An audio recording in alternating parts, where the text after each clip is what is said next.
Okay, so here we are for Fourth and Gold, episode 9. Going to review week 8 today and go through some of our predictions for week 9. So let's get the show started with our performance of the week. Paul, do you want to give us your performance from week 8? Yeah, I'm very surprised because I picked against this rookie this past week. Will Levis Yeah. of the Tennessee Titans. What a debut. Thrown up. And it's exciting news moving forward for Tennessee because similar to sad to say, my Pittsburgh Steelers, couldn't move the ball. They were very, very pedestrian. It was all about the running game. And Will Levis just completely opened up the playbook and this offense for Tennessee. Threw for 4 touchdowns on his debut. No nerves, or he didn't seem like he had any nerves whatsoever. Throwing the deep ball to suddenly you now have a weapon in DeAndre Hopkins. Welcome to Tennessee. Welcome to the party in Tennessee. And yeah, they're now not just a running team with a fairly good D. Now they can throw the ball. And because they can throw the ball, it now opens up the running game for King Henry, who had 100 yards, because you've got to worry about the passing game now. So massive credit to Will Levis on his debut. He is my performance of the week. Yeah, he had some bombs as well, didn't he, to Hopkins? What did Hopkins finish with? About 120 odd yards, I think. Yeah, over 103 touchdowns. Not Tannehill, by the way, had 2 touchdowns passing before this game, and Levis threw for 4 in one game. There you go. Says it all. Good stuff. Okay, and Jay, what about your performance of the week for week 8? Okay. It's a dual award, and you won't believe this, but the first person of this dual award is Will Levis. Will Levis, his draft experience was a very polarizing one. Some teams viewed him as top 5. Some teams viewed him as round 5, by the sounds of it. Some tactics going into the draft, I think, from his agent to try and drive him up in that draft, sort of telling teams, I know teams that are going to pick him, so you better pick him. Ultimately, had to sit through day 1. Quite a humbling experience, no doubt, for someone that's got a lot of confidence. But to the game, this time last week, the Eagles traded for Kevin Byard, the Titans safety. And I think the consensus was the Titans are closing down for the year. Mm-hmm. Is Hopkins going to go? Is King Henry going to go? And then Will Levis rolls up on Sunday, and it wasn't perfect, but it was pretty damn good. That was, a very, very good start to your NFL career. He loves to throw the deep ball. Maybe to a fault, we'll see as we move forward. But he made some really great passes in this game. There's not much I can really say more than that it's an amazing start for him. As Paul said, 4 touchdowns in one game versus Tannehill's 2. Maybe he saved the Titans, this roster at least, because I was sure that if they lost this game, you were going to probably lose one of DeAndre Hopkins or King Henry. So yeah, very, very intrigued to see how they move forward, because I don't think that Vrabel has committed to Levis. I don't see why he wouldn't, when the person that's waiting to come back is Ryan Tannehill. But we'll see. So yeah, this leads me to part 2 of performance of the week. It is obviously DeAndre Hopkins. I love this guy. Rob will know many years ago, when he sort of burst onto the scene. He was playing for a very bad Texans on a Thursday night with Brian Hoyer, And of course, I was staying up watching the game thinking, who is this number 10? And here we are 10 years later, maybe. 4 catches, 3 of them were touchdowns, 125 receiving yards, instant chemistry with another new quarterback. Hopkins is deceptively complete. I mean, he's got deceptive speed where I don't know if maybe it's just me, but he's not really recognized as a deep threat, but he's had so many plays like this in his career. Now, okay, the first touchdown probably was offensive pass interference. Fair enough. But the other one, where it was basically a double move that was, 60 yards maybe? Yeah. He still got it. And I'm going to have to go on a little bit of a detour here if you can spare me 2 minutes, guys. I'm going to start my campaign right now that DeAndre Hopkins has already done enough to be inducted into the Pro Football Hall of Fame. Let me just give you some of the numbers. 11,802 receiving yards. He's about to enter the top 30 all-time, passing Michael Irvin in the next couple of weeks, I think. He's had 74 receiving touchdowns. That's good for top 40 all-time. Now, you might look at top 30 and top 40 and say, that's pretty good, but, it's top 40.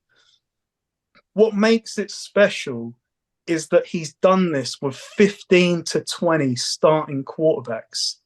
And when you look at the top 30, the top 40 list, I mean, these guys, their path to success has been far easier, in my opinion. Antonio Brown, for example, had a long stretch with Big Ben. Marvin Harrison played with Peyton Manning. The GOAT, as great and as unstoppable as he was, Jerry Rice, had Montana, Steve Young for a really long part of his career. Hopkins, I'm just going to read you some names of the quarterbacks that he's had in his career. Matt Sharp, Case Keenum, Ryan Fitzpatrick, the late Ryan Mallett, rest in peace, Brian Hoyer, TJ Yates, Brandon Weeden, Tom Savage, Brock Osweiler, AJ McCarron. Okay, Deshaun Watson. That's a good one. Kyler Murray, Colt McCoy, Trace McSorley, and now Ryan Tannehill and Will Levis. That is what you call instability. So to do what Hopkins has done up to this point, age 31, I think is pretty special. And just to say, the 3 years of stability that he did have with Deshaun Watson, 4,000 plus receiving yards, 31 receiving touchdowns, 3 years, 3-time first team All-Pro. This man, I'm not saying that he has to be first ballot. I'm not saying that. But this man deserves to be in Canton. And I hope it's not over yet, because what he showed on Sunday was he's still got some juice left. Well, that quarterback list outside of Deshaun Watson, that sounded like a rota for a Walmart or something like that. The weekly shifts. It's not many names there that are going to catch you out. But I remember when Hopkins first came onto the scene, he was actually viewed as a speedster, like if I remember right, where just someone who you could only go with a deep ball, and he's just grown his game immensely. And I think with Levis as well. How many times have you all of us said it? We're very different teams so far in these first 8 weeks, where you've got quarterbacks with big wide receivers. You're in third and long, wherever it may be, one-on-one. Just throw it up. Let the big guy go and get the ball. And that's what Levis did on a number of occasions. He threw the ball up. More often than not, Hopkins will come down with it. His hands are absolutely ginormous.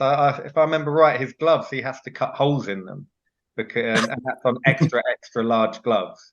Like it is just a freak of nature. And players like that, I feel I feel bad in a way for him. Not that I should be, because he's financially done very well for himself. But how good could he have been if he had a Big Ben for 5 years or longer? How could he with a Manning or hate to say it, a Brady or something? Like Rodgers, Mahomes. God, why couldn't he have gone to Kansas City? Imagine him at the Chiefs right now with their needs. First team All Pro 3 years for the 3 years that he had elite quarterback play. I mean, enough said. And all of the other years are at best backup quarterback. All of the other guys are at best backup quarterback. They are emergency quarterbacks. Yeah, exactly. So, yeah, I think that the challenges with Hall of Fame right now is people. It's lost a bit of that specialness because so many just mediocre players get in, or not mediocre, good players, but not Hall of Fame level players. Based off of their current criteria, he should be in. I don't think he should be first ballot, but I think he should be. No. If he obviously he's got another couple of years at least, I think, left in him. Yeah, you'd imagine at least another 1,200 yards added on to that tally over the next 2 years. So yeah, I love that shout. What I found before we go on, I just wanted to say that I was really impressed this past week with Hopkins and who he went against, because the Falcons actually have quite a good secondary, and he completely bullied AJ Terrell, who is viewed by a lot of people in this league as like a top 5 corner. And I think it was his first touchdown where I thought, geez, that's OPI. He's definitely getting called for OPI. No, he just wanted it more than Terrell and just spun him around and took the ball away from Terrell. Yeah. And yeah, the Falcons do have quite a good secondary. And Jesse Bates, who they paid big money to go and take away from the Bengals at free safety.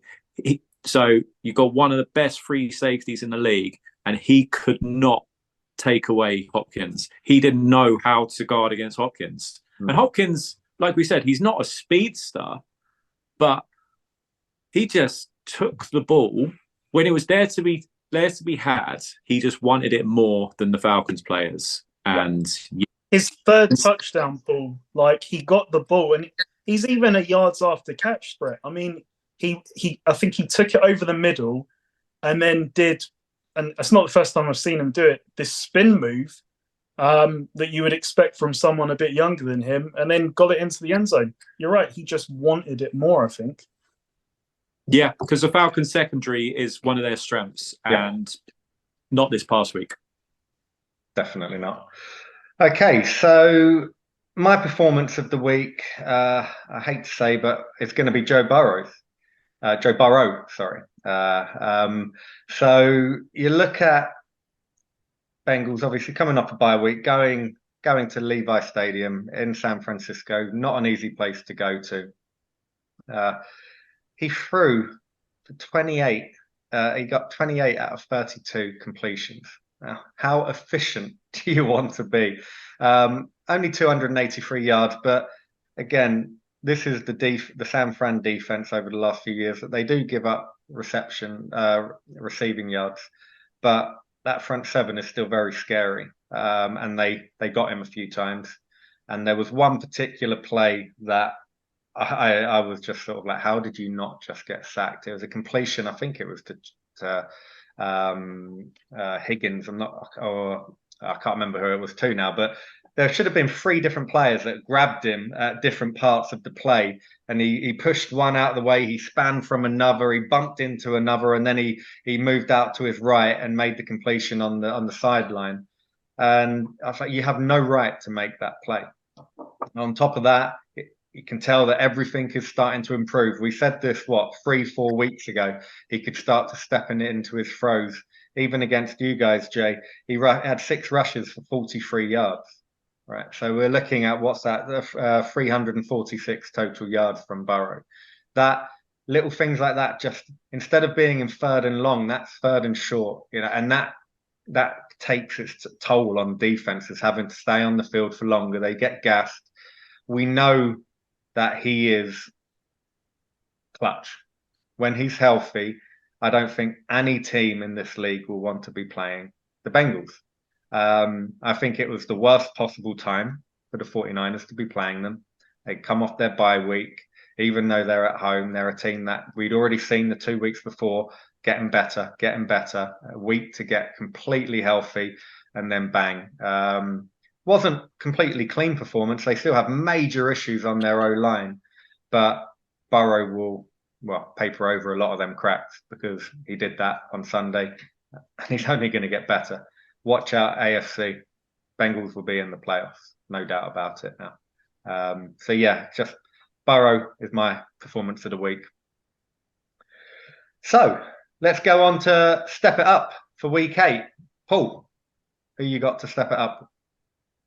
My step it up is the San Francisco D, and specifically the D coordinator, the new defensive coordinator, Steve Wilks.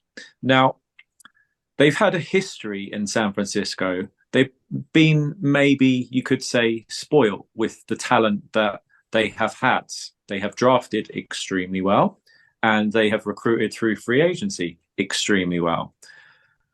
They've had 2 elite defensive coordinators just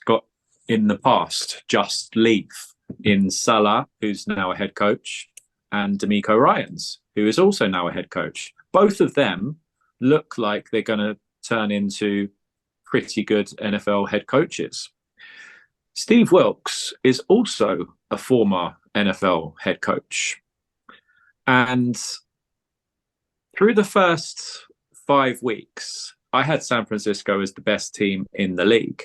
However, they were not playing against this level of competition, especially this past week that we just saw with the Cincinnati Bengals. Now, in San Francisco, they've got so much talent up front, like on their D-line. But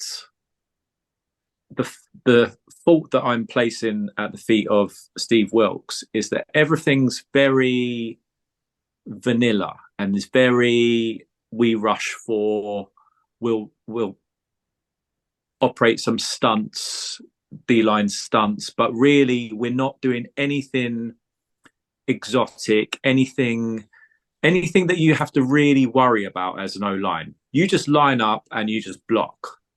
And you just worry about the stunts that they're going to move. But there's no exotic blitzes. There's nothing really complicated that you have to worry about.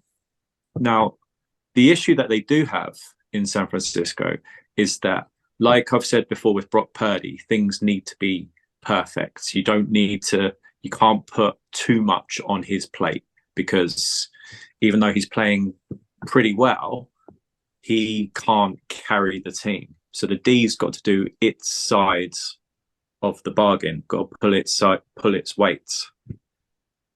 They don't have the personnel in the secondary to hold up for long enough if the pass rush doesn't get home. And the problem is that the pass rush is not getting home this year like it did in years gone past. Now, it got there in years gone past with pretty much the same guys, and Javon Hargrave, who is an absolute monster.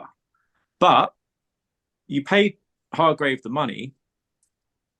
Now, I don't think Hargrave's earned his money yet, because he's a name, he's a reputation, he's an absolute monster of a man, but they're not producing like they should for the talent, the names that they are.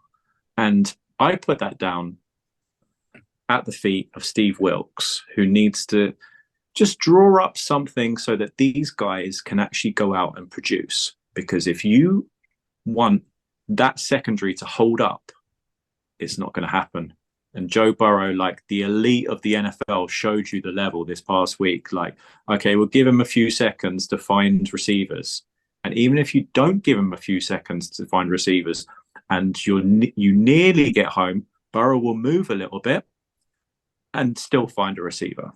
So for me, San Francisco, this past, I'm not going to say the Cleveland game, but the Minnesota game and this Cincinnati game have showed that you need a bit more creativity to keep up with the elite of the NFL on the offensive side of the ball. So Steve Wilkes, former head coach, got to do something better than what you're showing in the last couple of weeks. Good stuff. Nice one. So I'll go with my step it up now, and I'm going with the whole Las Vegas Raiders organization. I didn't really know where to start. Obviously, we've had the news that McDaniels has been fired. Weren't expecting him to be fired, to be honest. It's 3-5, but you look at the wins they've had. They've played a very poor Denver Broncos and just got over the line in week 1. They then they won against the Packers, who are pretty shocking at the moment, especially at quarterback. And then they beat the Pats, and they only just hung on in that game. You look at how this is going to restrict them, and like McDaniels, he's still got about 4.5 years left on his contract. So he's got another 4.5 years of salary that he's guaranteed to be paid. They've got rid of the OC. They've got rid of the GM. Like, what is going on with the Raiders? Like, you look at the problems they have with Devontae Adams. Like, okay, so yeah, this year's pretty much going to be a write-off. You've already made that decision by getting rid of all the main parts of your coaching and management. But you could have got some good value for Devontae Adams. I feel there's a lot of teams that would have paid a good price for him. Now you've got him staying there at least until the end of the year.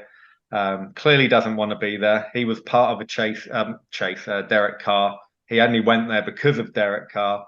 Now he's got Hoyer or Garoppolo throwing to him. That's not what he expected. I think he had 1 reception at the weekend. I'm not sure if that's what he finished on. I remember looking at it quite close, and he had he's hardly in the game, and that's not because he's not a good player anymore. I watched a few of the plays of his. He's open quite a lot. He gets open still. Whether they can't purposely be not going to him, but if you're paying a guy that much money, you get the ball to him. You find a way to get the ball to him. You're paying him that money because you can trust him, because he's proven over time to put up numbers, to be clutch in the big moments, and he's got safe hands. So why haven't they been getting the ball to him? Like, so many questions I just have to ask myself. But when I look at this Raiders organization, the team, it's just a complete mess. What can you say? And they're not even going to get any value now. So this season, is it let's just try and tank for the number 1 pick? Are you going to tank worse? Are Carolina going to get 3 wins? Who knows? Unlikely. Cardinals, there's a lot of teams that are pretty poor this year. And I can see the Raiders almost being not so much no man's land, but far enough back where they're not going to get a generational quarterback or anything like that. Really, you need the top 2 picks based off of this upcoming quarterback class. So for me, Las Vegas Raiders, what are you doing? You're through 8 weeks, you've fired your coach, and you haven't got any value for the players. So yeah, step it up as a whole. And UJ, what's your step it up for week 8? Just to add, Rob, Devontae Adams should have had a 98-yard touchdown and a 60-yard touchdown, but Jimmy, he's a winner. Garoppolo missed both throws. So, yeah, stuck in hell for another half of a season at least.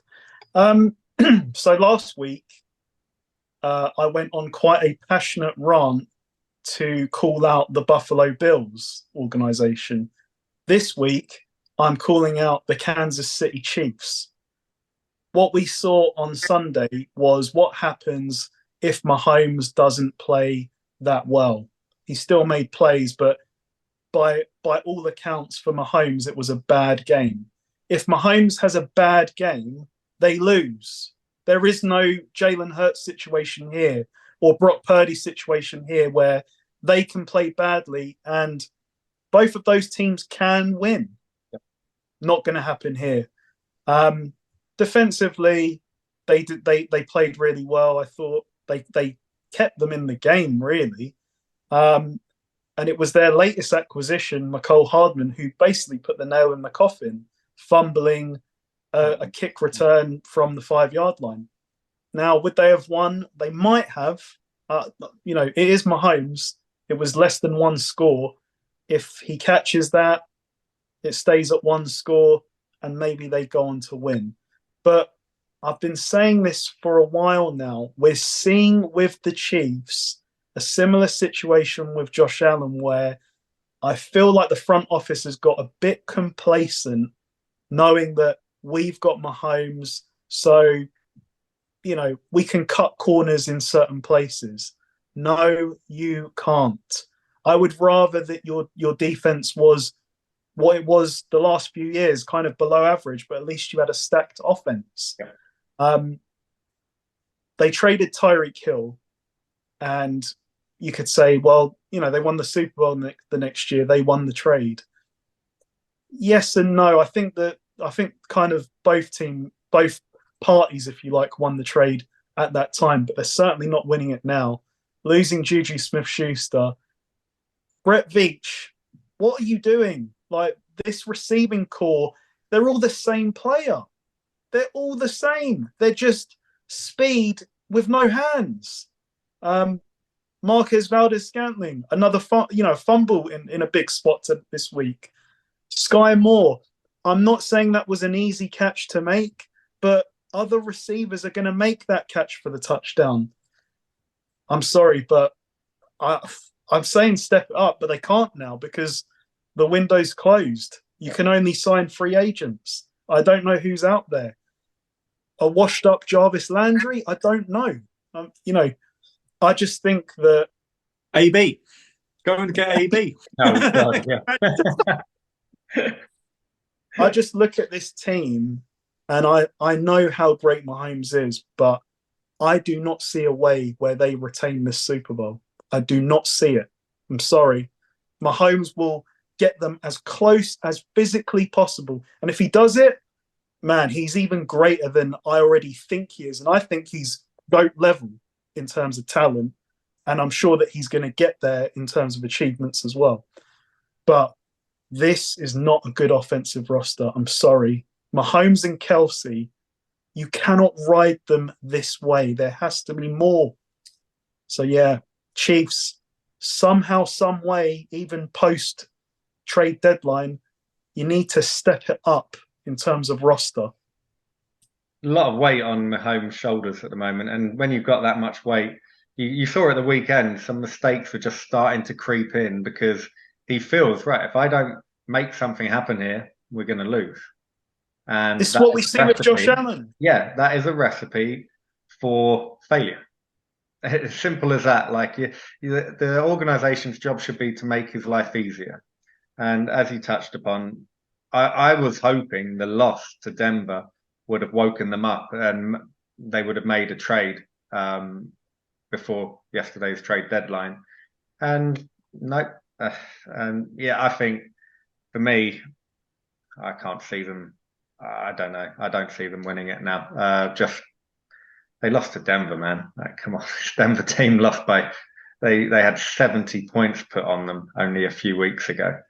But this would all-time levels if Mahomes somehow pulls this out of the bag. That would be special. Like, really, this would be one of the more average teams to win a Super Bowl. Oh yeah, exactly.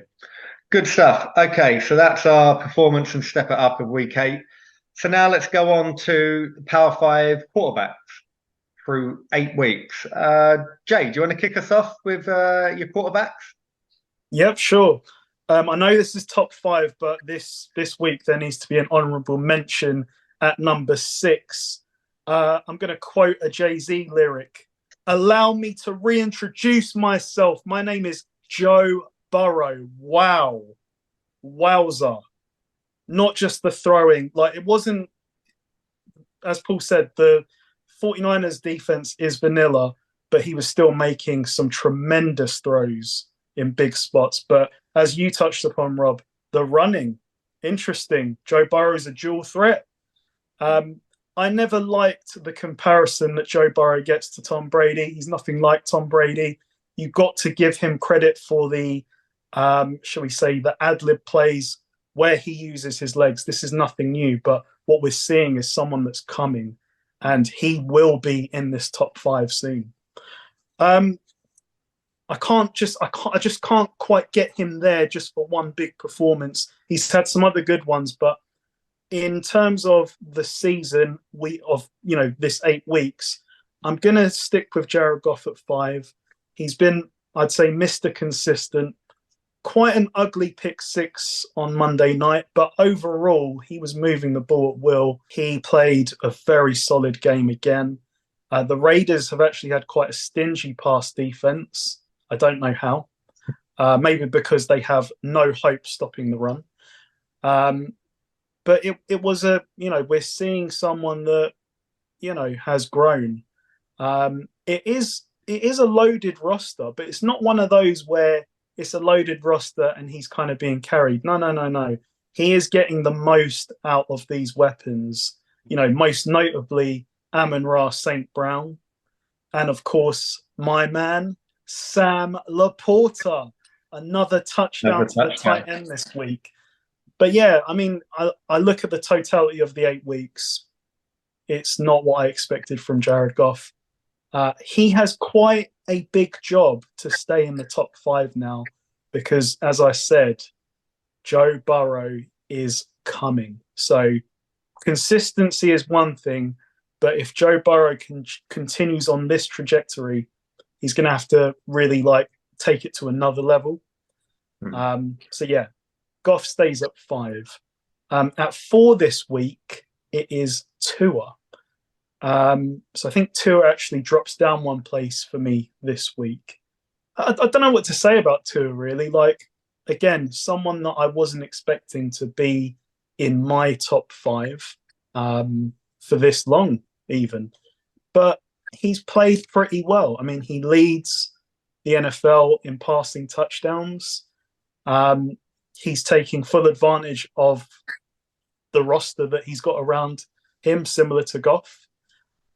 He's always going to make that throw that you would like back where it's just a bit uber aggressive. But I'm not sure if that's necessarily Tua or it's just the sort of Mike McDaniel mindset is, we're going to charge and we're going to live with those plays. I mean, they can live with them because they have been highly productive.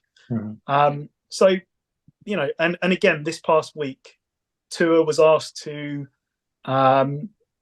basically put the game away, and on that final drive, he did. So there was a broken play at the end, but he had the ball moving. He had the Patriots defense flustered. That can happen. So Tua's at 4. Strangely, drops down 1. The only reason he drops down is because at 3 this week, I've got Lamar Jackson, who continues to impress me with his throwing.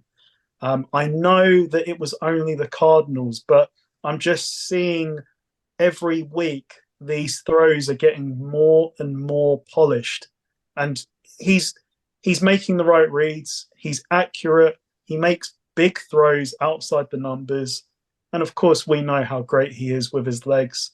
It's not prime Lamar Jackson where we're seeing 80-yard rushing touchdowns anymore, but we're seeing, maybe a more mature Lamar Jackson with his legs, where he's so savvy in the pocket. It is actually a joy to watch him move in the pocket. He's starting to really master that aspect of his game, where he knows when he can run. A professional performance, and I think that he's only getting better. So number 2 is still Josh Allen. It's still Josh Allen. This week, it feels like a while ago now, last Thursday, he was at his best for long spells in that game. what was interesting was there was finally a lot more designed runs for him. There was a big emphasis before the season that we have to kind of protect Josh Allen from himself a bit, because like Lamar, they kind of take a bit too much contact on these runs. But similar also to Lamar, they kind of went from one extreme to another where Josh Allen wasn't running it not nearly enough.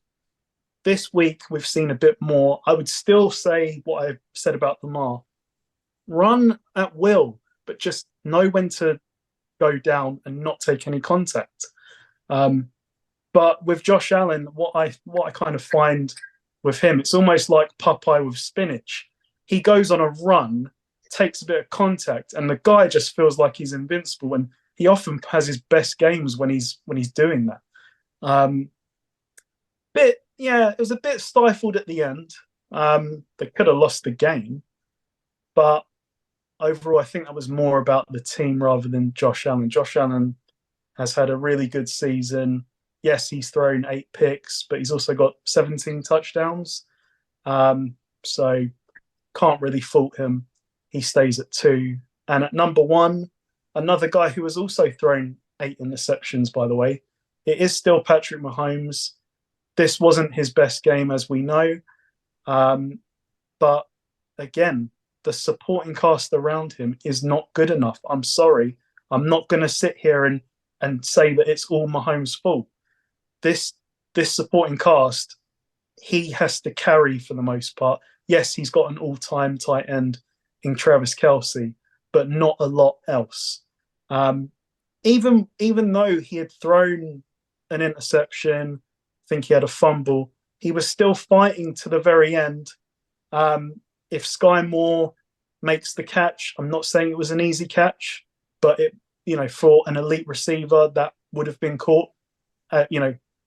For example, AJ Brown, that's a catch. They might still go on to win the game. So his performance wasn't at the level of Mahomes, but it was still pretty good overall. And over the season, I don't know what to say. He's still the best quarterback in this league, even if the team around him isn't. So Mahomes, number 1. Okay, awesome. So I'll go with my Power 5 now, and I'll admit I might have been a little bit swayed by some Week 8 performances, and I'm looking a bit more to the future, who I would want as my quarterback from now on. But so starting number 5, I've gone with Lamar. Definitely made some good throws, like you mentioned. Overall, though, the game, did they need to do too much? No, he threw for 157 yards, had 5 rushes for 17 yards. They're not normal Lamar Jackson numbers. But again, they won the game reasonably comfortable. At the end, the D looked as though they were trying to make it as hard as possible. But again, that's out of his hands. You've mentioned it for weeks now, Jay and Paul. He's a lot better thrower than most people give him credit for. And he is showing that he can do that. And I hope he still keeps the run, because that will help him in the passing game going forward. But yeah, I think he's got everything. I think he's got all of the pieces that you need to be an elite level quarterback. So he's my number 5. Number 4, I've gone with Jalen Hurts. A couple of reasons. One, obviously put up 38 points against Washington. Divisional game, never easy to play a divisional opponent. Washington always turn up against the Eagles. You can guarantee that. And he played pretty well. He threw for 319 yards, 4 touchdowns. Rushed for, actually didn't rush for much. He rushed for 6 yards, which was quite surprising. But when you've got AJ Brown, it does make the game considerably easier. He can make you look a lot better as well. But they have a connection, and he's part of that connection. And they trust each other.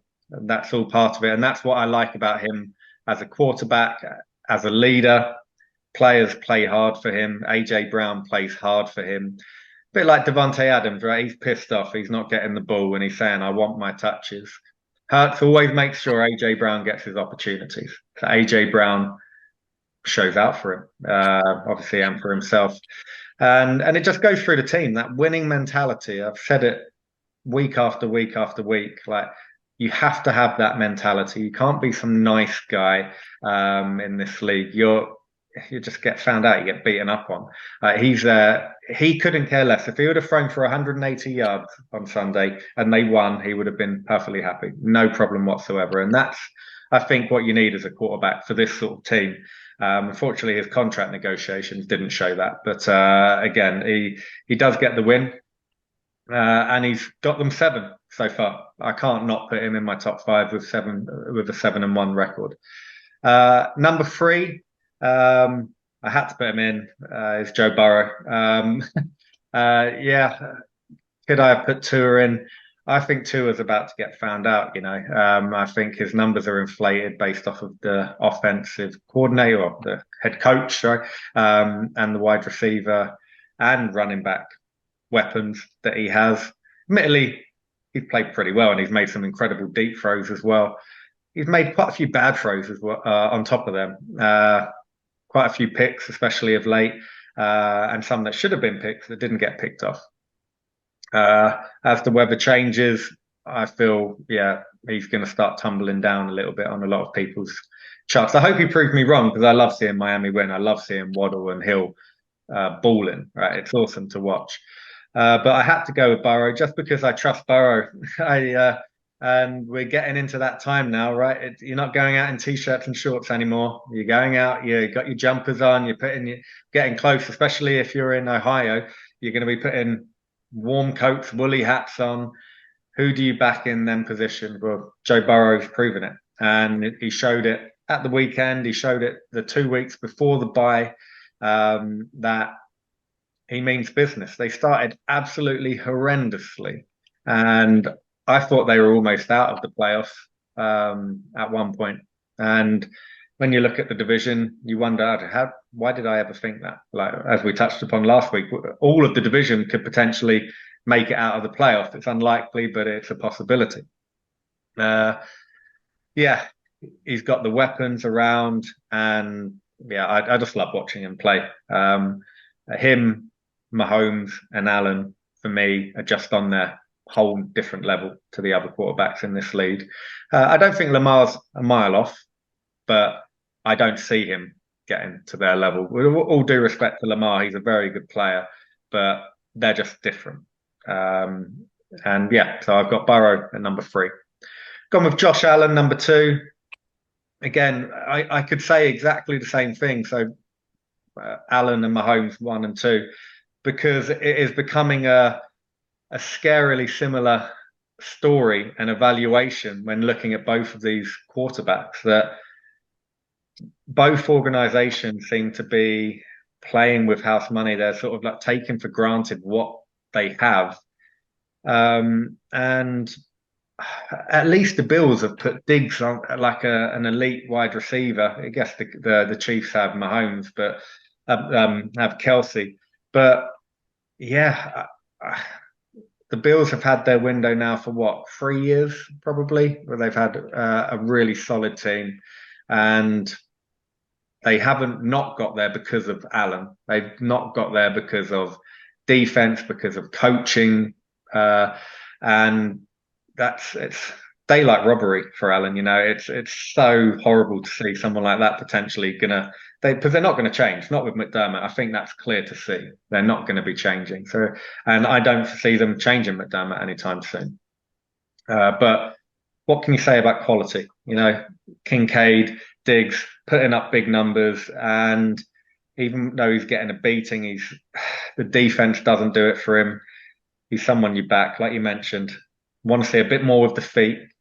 Get out there, get running, because that will hopefully buy him a little bit more time with the rush and the passing game going forward. But I think we are getting to the time where, a bit like the Bengals, the Bills will get better. They do play better when it comes to November, December, January. So let's see. Same with Chiefs. Yeah, no one wants to go to Arrowhead in the winter. The concern is going to be who's he going to throw to. Mahomes threw it to 11 different players on Sunday. 10 of them made catches. One of them didn't. So 10 different players actually made receptions for the Chiefs. There are positives about that, but outside of Kelsey, no one is really giving him a go-to guy.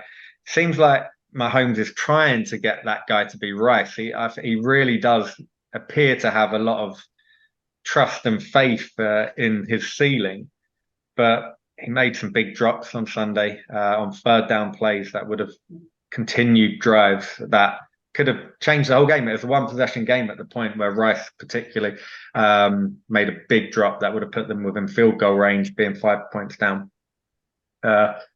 Defense, yeah, they played well above average this whole year. I don't think they played great. They didn't play bad. They just played okay on Sunday. But if they don't play great and Mahomes doesn't play great, I don't see what they can do with this group of players. I'm just so peed off they haven't added enforcements. The only enforcement they've added is Mecole Hardman, who muffed the punt and ended up basically putting the nail in the coffin. So, yeah, that's it. Lamar, Hurts, Burrow, Allen, Mahomes for me. What about you, Paul? Who's your top five? So, number 5, and I was thinking about putting him higher, but I'm only going to go with 5 for now, is Joe Burrow.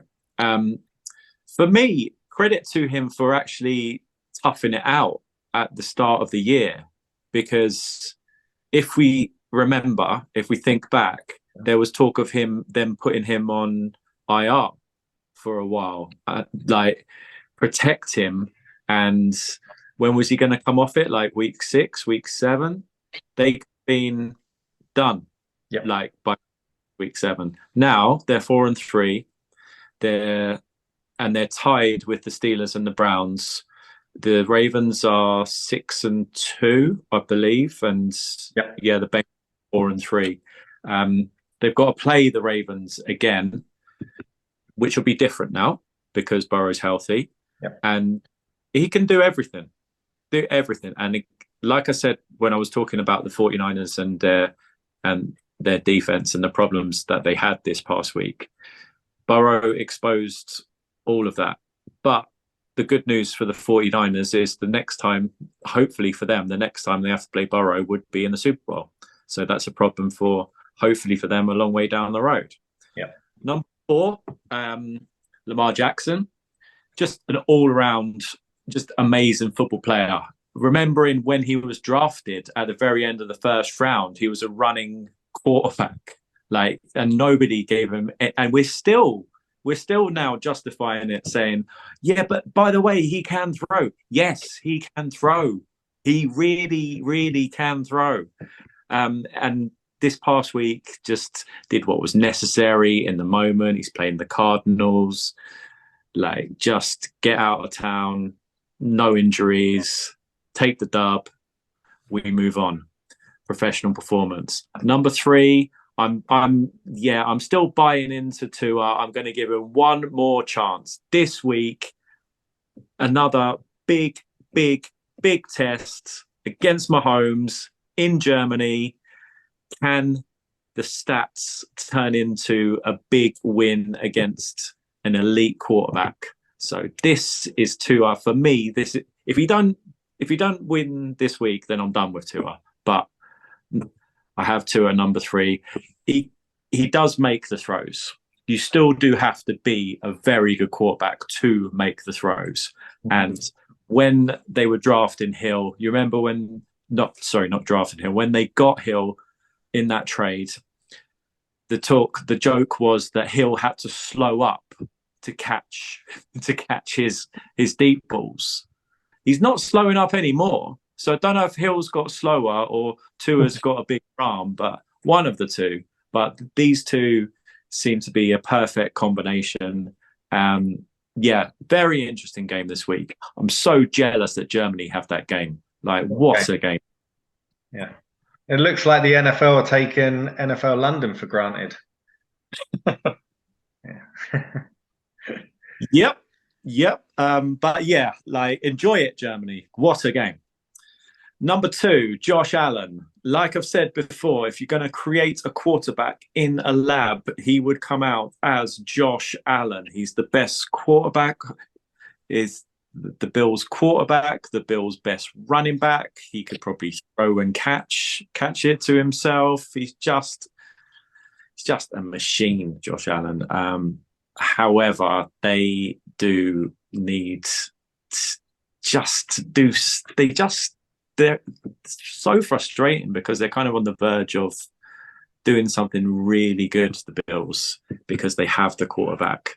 And before next year, when his salary really, really kicks in, it's got to be this year before they've got to pay him for his contract finally hits. But he is elite. He's my number 2. And Mahomes, number 1. You're going to have moments in a season. I'm going to put it down to they were looking ahead to this week upcoming. They've got to travel to Germany. The week after that, they got the Eagles. So they've got the Dolphins in Germany, followed by the Eagles. You look at Denver. They've got that winning record against Denver. What was it, 20 or something stupid? They've won back-to-back against Denver. And you do, in the nature of NFL, we see it time after time. You look past and you overlook teams, especially division teams that you play twice a year. They thought, we're going to roll in here, we're going to get the dub and then rest up before our trip to Germany. No, didn't happen.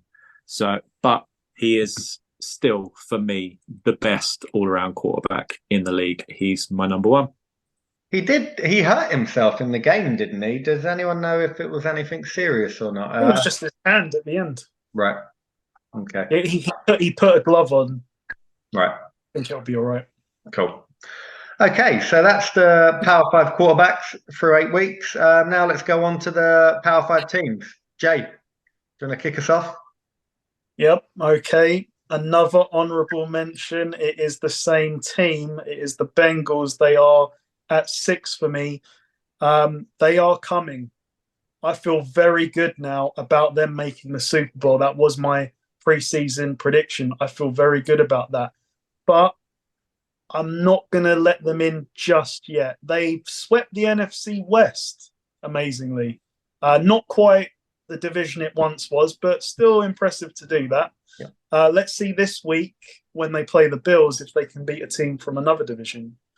So at 5, and I can't really believe I'm saying this, it's the Jacksonville Jaguars.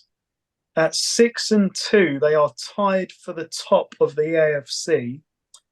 I don't think they've put together a complete game yet, maybe outside of that Bills game. But then the D kind of was stuttering near the end. It's a very young team, but they've got some signature wins now. They've beaten the Bills. It's never easy to go into Pittsburgh in that environment and win a game. Like we've seen it this year with the Ravens in a winning position and blowing it. The Browns in a winning position and blowing it. That is a very difficult place to go. I've put them at 5 to give them the chance to prove to me if they can stay there. Because as I said, it's a young team. They haven't put together a complete game, in my opinion, just yet. And I just think their ceiling is much higher than they've played at. And they're 6-2. I know the New Orleans aren't a great team, but again, another difficult place to go. And they've won. And what they've shown is when the going gets tough in these games where it gets a bit tight, they can come through. They can. Now, they had a big opportunity against the Chiefs.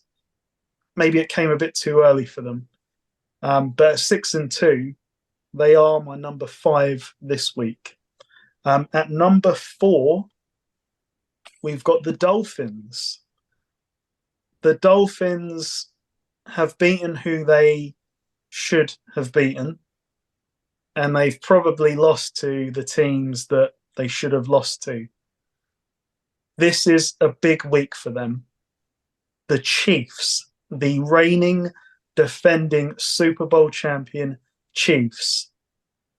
Please, Dolphins, this is the week that you have to prove yourself.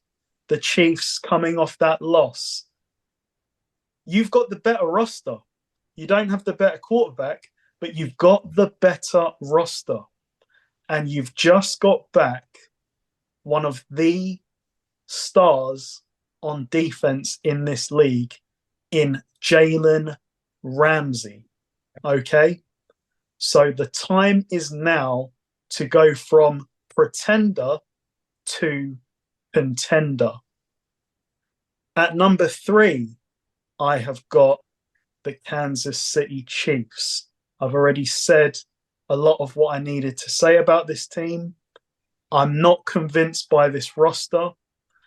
Mahomes is the best quarterback in the league. I feel they're taking him for granted. Maybe make sure that Taylor Swift is at every game, because apparently that's when Kelsey goes over 100 yards, or he doesn't. Defensively, they've been very good against who they've played against. But as I've said in previous weeks, I'm not going to believe in this defense until I see them do it against a high-powered offense. Some might say this is the week. These are the next 2 weeks when we will find out if this Chiefs defense is for real. They do create a lot of turnovers. So let's see if that continues over the next few weeks. At number 2, I know this is strange because they only beat the Cardinals, but I've got the Ravens on the basis that I'm starting to believe that if the Ravens and the Chiefs play, the Ravens are going to win this game just based on talent. I know how great Mahomes is, but the Baltimore Ravens, let me see, what have I got written down here? This defense is number 1 in points allowed, number 2 in yards allowed. Now, they might not have the household names outside of a Roquan Smith, but scheme-wise, they're very good. They're very difficult to read. They come at you in many different ways. Maybe not getting the credit they deserve. I mean, I know that us 3 have given them all the credit that they deserve so far. But, you know, they don't have the sexy names that most shows in the US want to use. But this is a really good unit. And offensively, they've got time to get better and better. We've seen one outstanding performance from the offense. We need to see more. But this week, yeah, they're at number 2, which means for a second week in a row, staying at number 1, fly, Eagles, fly! This team's not even playing that well, and they're winning almost every week. I said a few weeks ago, at some point, you've got to put it together. Like, you can't just keep not putting it together. Maybe they don't have to. Maybe they'll just continue doing what they're doing, which is just enough every week. And I think when you look at the NFC, at least, the difference between the Eagles and I'm going to group them together, the Cowboys and the 49ers, is they can win close games. They can win ugly. The 49ers and the Cowboys are only winning blowouts. But when the going gets tough in a tight game, they fold. We're not seeing that with the Eagles. Now, there's still... I thought after Miami, the defense had maybe turned a corner. This past week, Sam Howell sliced them up for a long period of time in this game. Offensively, wasn't perfect. There was some fumbles. But when you've got A.J. Brown, who is the first receiver in NFL history to have 6 games in a row, 125 receiving yards or more, Jalen Hurts can throw into double coverage, and A.J. Brown says, "I'm going to win it," and he gets it. Touchdown. this game last week, there was danger for them to lose it, and it kind of turned on two plays. The Commanders had a broken coverage where Devontae Smith had a open touchdown, and then Sam Howell throws a bad pick in his own red zone. They come away with a fairly comfortable win in the end. I don't know what more I can say about this team. It's the best roster in the league. They've now got huge know-how to win games. They keep winning these close games, and that's what you need when it comes to the playoffs. You need to have had that experience of winning close games. Anyone can win blowouts, but can you win close games? This team can. They are the best team in the NFL. Nice one. Thanks for that, Jay. So with my Power 5, I'm really, really struggling actually on this one, especially between 2 and 5 is a huge challenge. I have gone with Jags number 5, similar to you. I was very close to putting them at number 4. I've gone with 5. Again, you touched upon most of the points, Jay, but you look at the team, it's a really well-balanced team. They've got a good secondary. They've got a good pass rush. They've got a good coach who's been there, done that, knows how to win a Super Bowl. They've got a good quarterback, a very good quarterback. They've got the running game. They've got the receiving core. The O-line is maybe the only questionable part about the team. But a lot of teams in the NFL have questionable O-lines this year. I love the team. They beat the Bills. They beat the Colts twice. They've won some good games. It was only really the Houston game that was a bit of an anomaly based off of all of the other games this year. We'll find out a lot about them over the coming weeks, see if they have made the step that I think they have done, and I hope they have. It'd be great to see. Josh Allen, the Jags Josh Allen, anyway, he's been a beast this year. Great to see. Love seeing the Jags doing well, especially being good on defense. Still not like the 2017 defense, but not Sackville, but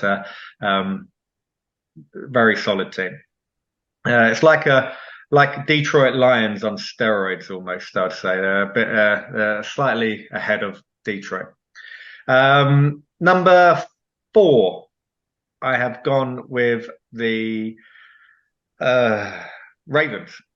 So Ravens number 4.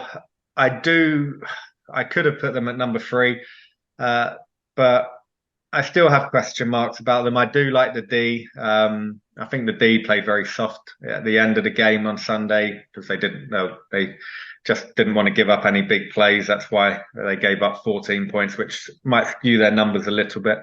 But again, a bit like the Jags, the coaching, the quarterback, the defense, Roquan Smith, who's a leader of that D, but they've got so many other players around him that are there to make plays. The D made so many plays against the Cardinals, like from the second quarter to the end of like the first half of the last quarter.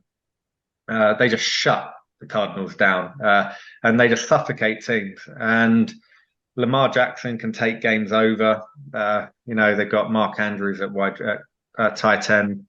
It's a team that's going to be a challenge for anyone to beat this year. Them against the Bengals is going to be a really good match to watch. Definitely can't wait to see that. Number 3, I have gone with the Bengals.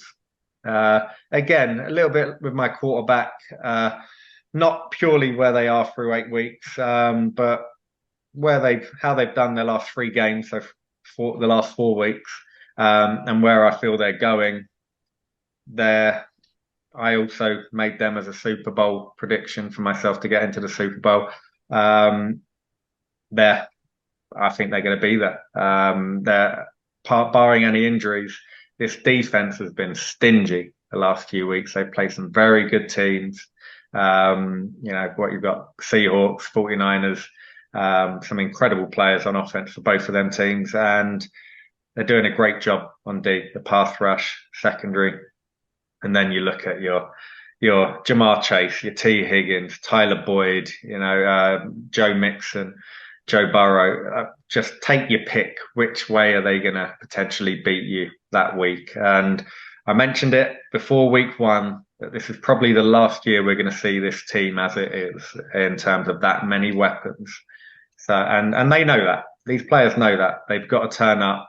And once they get into their flow, man, they're going to, and it looks like they're getting in it and right in it as well. No one's going to want to play them. So yeah, Bengals number 3. Number 2, gone with the 49ers. I've had to seriously consider where I was going to put the 49ers. I was struggling on whether I should even include them in the top 5. And I've taken into account, they lost to a good Bengals team at the week. It was still a 1-possession game for the vast majority of the game. And that was without Debo and your left tackle. The left tackle isn't a position, and Trent Williams more so isn't a player you just replace like that. That's not happening. He's special. Debo is special. They're on that pitch. It's different. Defensive coordinators have to plan accordingly. So I'm trying not to get too caught up into the moment. Yes, it is a worrying stretch that they're on. But looking at the positives, Kittle awoke at the weekend. It's good getting him going. They've got the pieces there. McCaffrey's still playing. He's not at 100%. He's probably playing at about 60% at the moment. And now they've added Chase Young. Like the pass rush was scary as it was. And he's just going to make it so much scarier. Like either he is going to eat, or Bosa is going to eat. You just can't block them all now. And the rotation that they're going to be able to have on top of that to keep fresh throughout the game, I love it. And I think Paul touched upon it with the secondary. The pass rush has to get there to hide the deficiencies of that secondary. I'm guessing they tried to get some secondary help and couldn't get the players they wanted at the price that they wanted.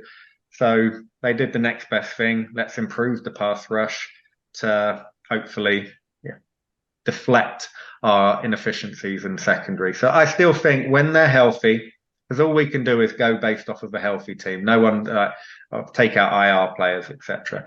When they're healthy, they are a match for anyone, and I don't think anyone will want to play this team come January, December and January. Number 1, Eagles. They're weird. You mentioned it, Jay. I thought they'd turn the corner as well on D, and then they put up a performance like that against Washington. It's a divisional game. We all mentioned it chatting on Sunday. Sam Howell just turns into a different beast. Like when he plays against the Eagles, I don't know what it is. Maybe with that Popeye analogy, Jay, maybe he has his Popeye before the game. And instead of trying to impress Taylor Swift, he's trying to impress, I can't even remember her name now, whatever it is, Popeye's girlfriend. Olive oil. Who? Olive oil? Olive oil, that's the one. Not oil, no, olive. Is it olive oil? We'll have to get that for next week. But yeah, you look at their team. AJ Brown is probably, he's the number 1 receiver in football. Well, actually, him and Tyreek Hill. Again, who you'd rather take? It's be a great position to be in. He's balling out. And the consistency. We've always seen these performances from AJ Brown, but we've never seen it this consistent. If you're the Titans, what did you do? But yeah, that rotation they've got on defense. They're winning games when they're not playing well. They've got other gears to go into, I'm sure of it. So for me, Eagles number 1. So that's Jags 5, Ravens 4, Bengals 3, 49ers, Eagles. Okay, go for it, Paul. So Paul, your Power 5 teams through week 8. So number 5, I've got Miami. This week is huge for Miami. Big test going to Germany to play the Chiefs. But if they can get it together, and like Jay said before, with Jalen Ramsey joining, that could be huge for them because they've got the talent on the offensive side of the ball. So if Ramsey playing in this Fangio scheme in zones, see when he had that pick, he was just lurking in the zone. They didn't make that pick a week ago because they didn't have intelligence that Ramsey has, being a veteran. If he's playing in zone, he can lurk, he can make picks like that. So yeah, big game this week. Big game. There's some, and on a side note, there's some huge games that could flip around all of our Power 5 rankings. Chiefs, Dolphins, Eagles, Cowboys. Was it Bengals, Bills as well? Like huge games. They could flip the whole league on its head. But Miami are number 5. Number 4, I've got Cincinnati. You can accuse me of overreacting, but so what? Like, I watched that game against San Francisco, and scary because through the last few weeks, their D is playing at a very high level, and now Joe Burrow's fully back. Joe Mixon has suddenly remembered that he can run with some speed. Jamar Chase is still a huge problem. T. Higgins is turning up. Hendrickson on the D lines sacking the quarterback. Yeah, the Bengals are a huge problem for the rest of the AFC. And like the guy said, I picked them to be in the Super Bowl, and now I'm quite glad I made that pick at the start of the year. It wasn't looking good a few weeks ago, but now the Bengals are back. Number 3, Baltimore. Very complete team. Very complete. They've got the passing game that they didn't used to have in years gone past. Their defense is still extremely good. And Lamar Jackson is a more mature, take care of the football quarterback than in years gone past. Baltimore, I don't know if they could win the AFC, but when they play the Bengals the second time with Burrow at full go, that I think the winner of the AFC comes out of Baltimore or Cincinnati, because I just don't think Mahomes just needs a bit more help.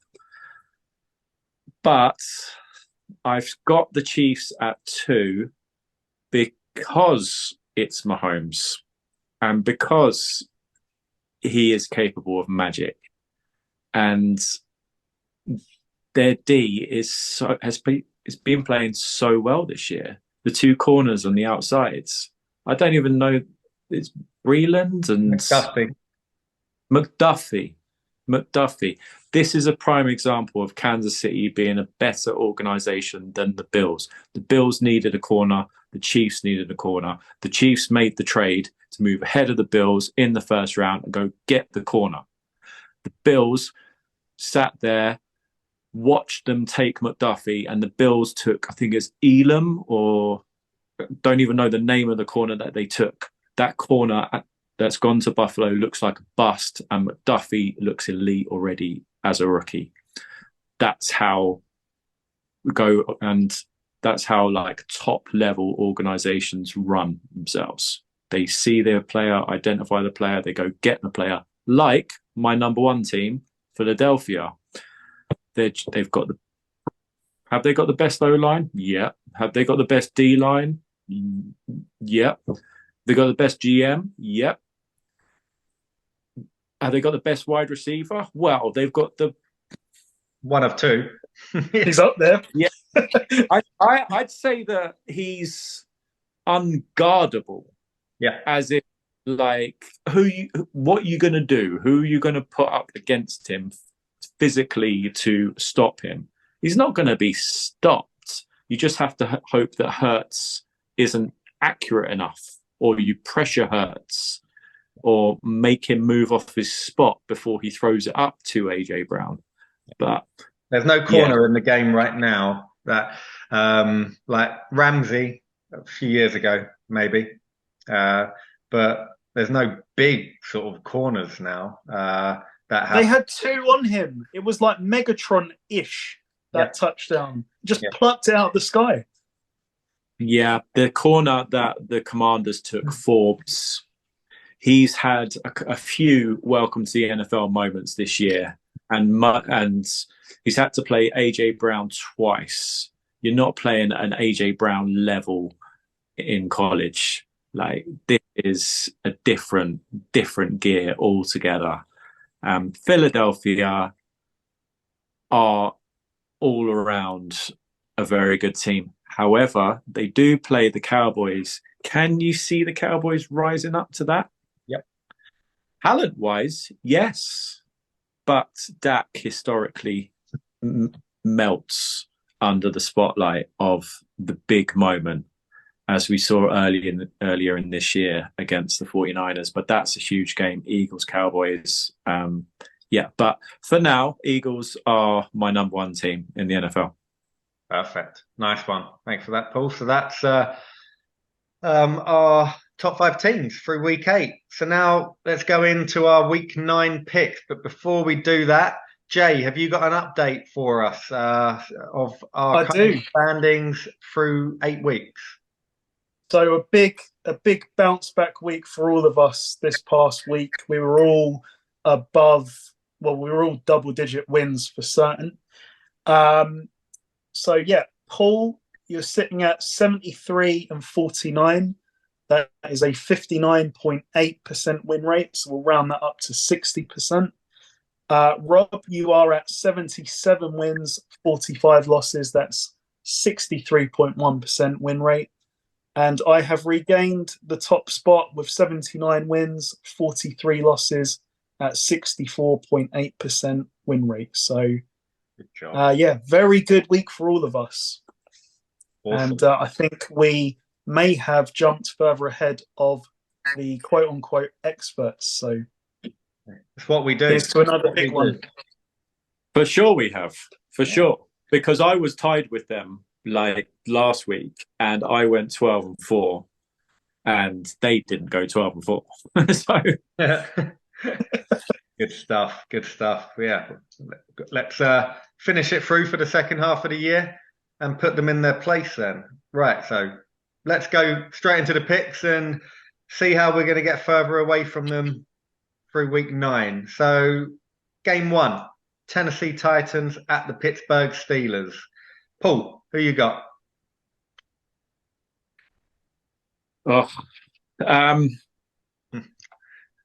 Kenny Pickett's going to play. Don't know that makes a huge difference. Tennessee are now an all-around team. Pittsburgh will confuse him defensively, schematically, as a rookie.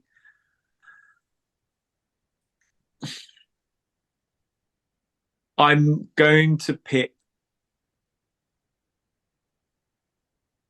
the Steelers. Okay. Just gut Thursday, Tomlin, and the rookie's gonna have a moment. Yeah. He's gonna find it a lot tougher this week than last week. Yep. It'll be a very low scoring game though. Okay. Cool. Yeah. I've actually made a pick for every game apart from this one at this moment in time, and I'm still not sure which way I'm going to go. I look at it as Tennessee away from home don't tend to play very well as a rule. Pittsburgh, Tomlin, he doesn't lose that many games. He'll get that D ready. Levis will understand what it's like playing against the Pittsburgh D in Pittsburgh in prime time. And most importantly, the Pittsburgh D will have tape on Levis, which Atlanta didn't.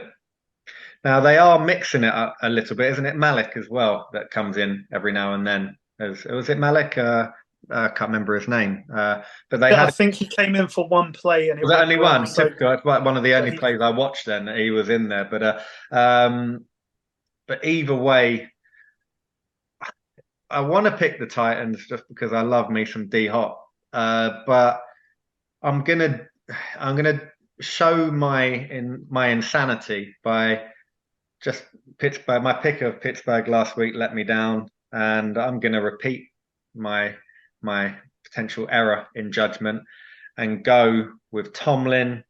Go with the D. The D stood up last week. Man, them turnovers in the red zone last week. They just do it every week. I expect that now.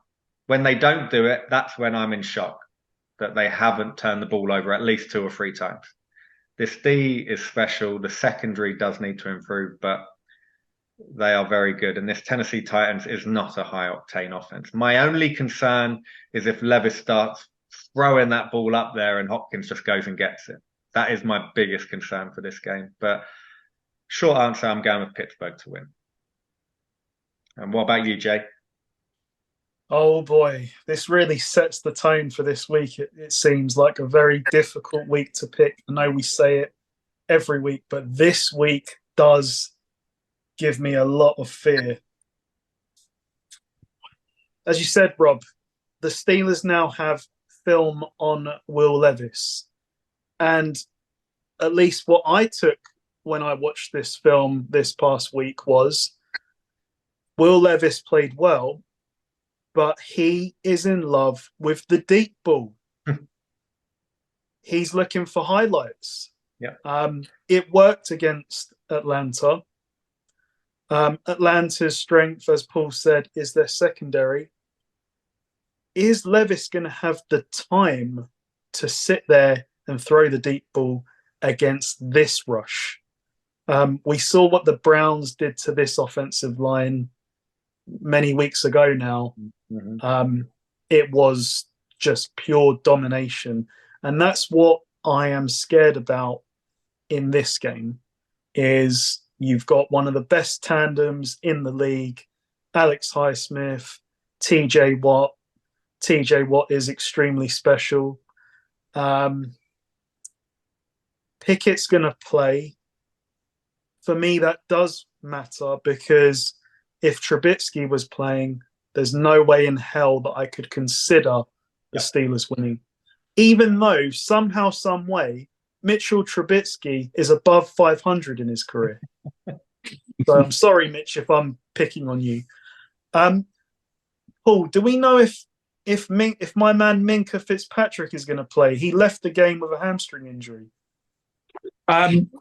No, but it's extremely doubtful that he plays.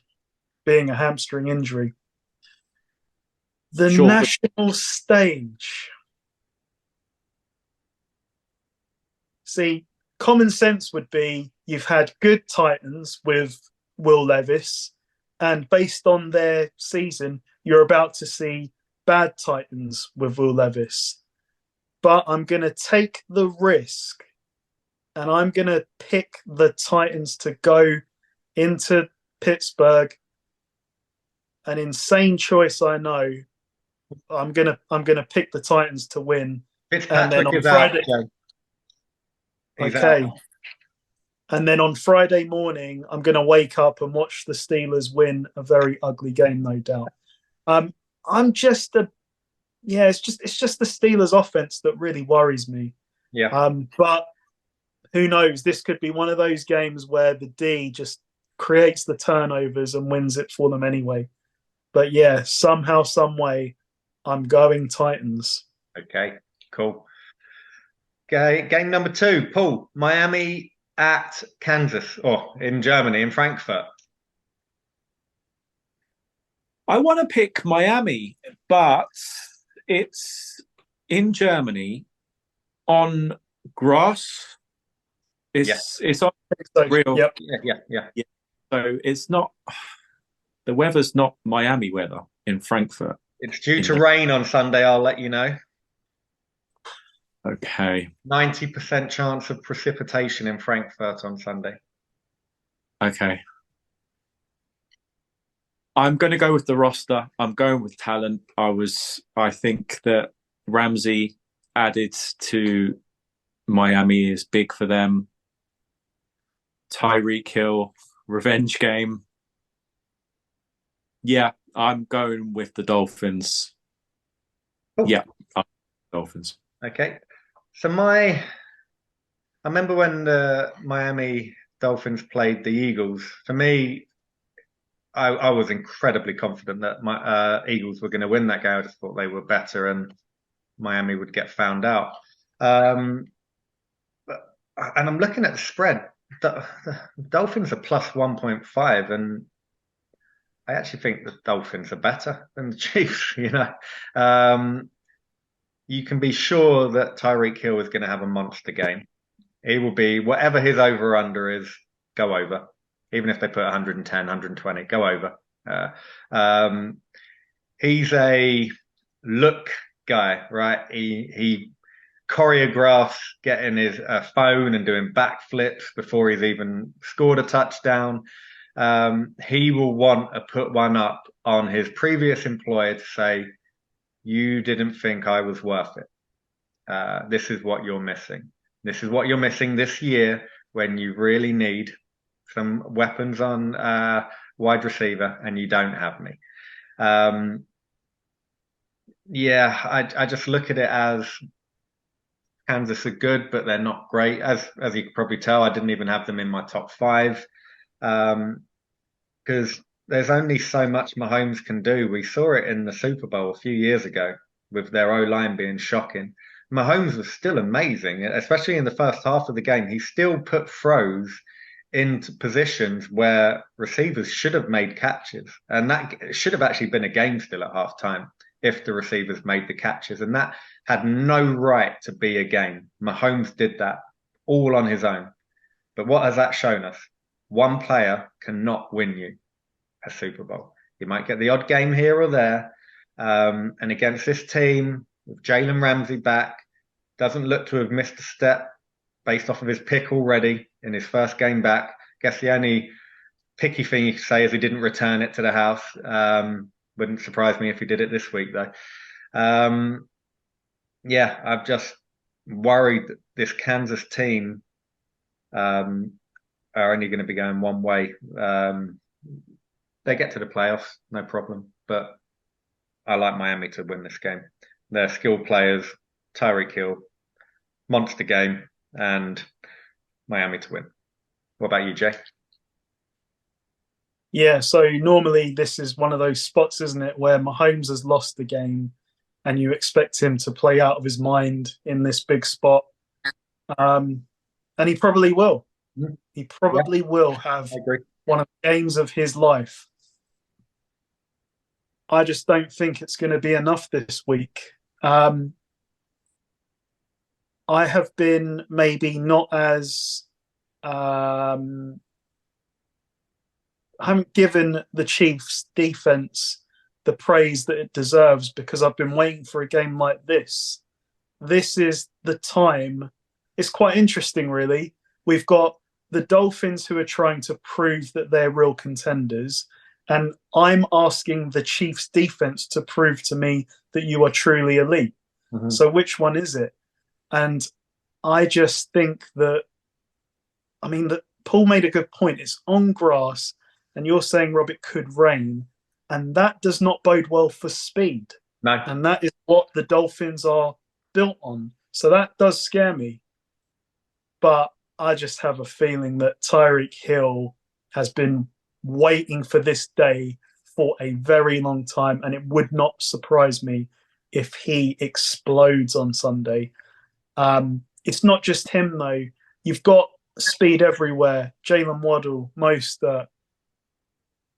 The Miami defense, I'm expecting to keep improving now, week on week, now that they've got the experience and superstar that is still Jalen Ramsey.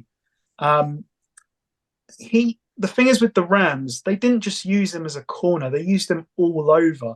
And that's what I want to see here with the Dolphins because they need it. And it could be the difference for them on defense. You look at these two teams, I said it earlier, the Chiefs have the better quarterback, but Miami has the better roster. Miami to win this game. Lovely. Like with the rain being an issue for the speed, that Hill could wear 4-inch studs and still be faster than everyone else on the pitch. So it's also a problem for the corners trying to keep up with the cuts, etc., of Mostert or whatever it may be. So it's going to be a good game to watch either way. Right, next game, Minnesota Vikings at the Atlanta Falcons. Paul, who you got? I've got the Falcons. The Vikings are playing their rookie. No, they're playing Josh Dobbs. Yeah, they traded for Josh Dobbs. Maybe. They haven't said that he'll be starting, but yeah, you would imagine so. But let's see how he picks up the playbook. Yeah, the Falcons should, if they don't win this game, it's then the Falcons very disappointing to lose if they do to the Titans and then now the Vikings. Yeah, the Falcons should win this game. Heineke, yeah, I think the future's good for the Falcons, or better. I'm not going to say good, better with Heineke than with Desmond Ridder. So they've got too much for the Vikings and whoever they play at quarterback. I'm going to go with a hypothetical. If Heineke had started this year, the Falcons would have a better record than what they have right now. He's just a better quarterback than Ridder. What, has he turned the ball over at least 3 times in the last 2 games each game, right? 3 or 4 times in both games. You can't play at this level and turn the ball over that many times and expect to come out with a win. Simple as that. They had to. I can't believe it took them this long. Paul, we were at London a few weeks ago now, and we were calling for Heineke. Right? And it's only now, what are we, a month, nearly a month after the game that we attended. So, yeah, for me, the Cousins injury makes this a relatively simple, I think, decision. Well, the Cousins / Jefferson, both of them combined, for me, got to go with the Falcons. I don't think it would be as easy as it should be. But yeah, the Falcons should have too much for this Vikings team as it is put together on Sunday. What about you, Jay? Here comes the money. Taylor Money Heineke is back.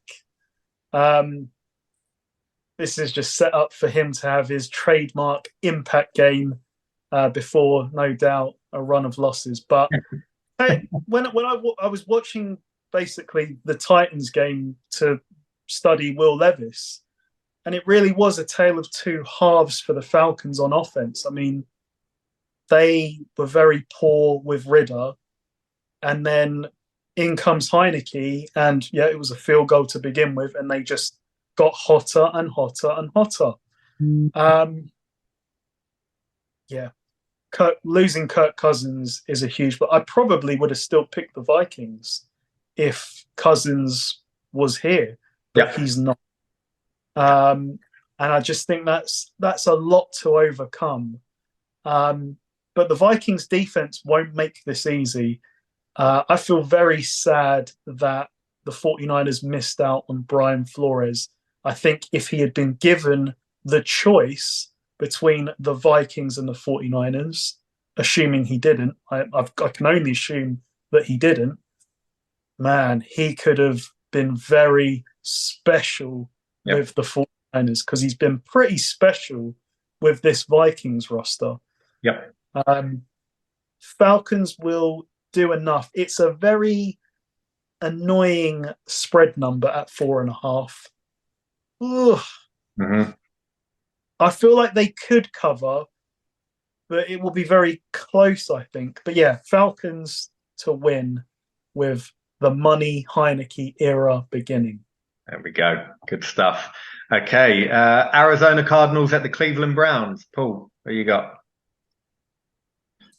So Kyler Murray might be back, apparently. No, he's not playing. They've said it's some rookie who's going to be starting.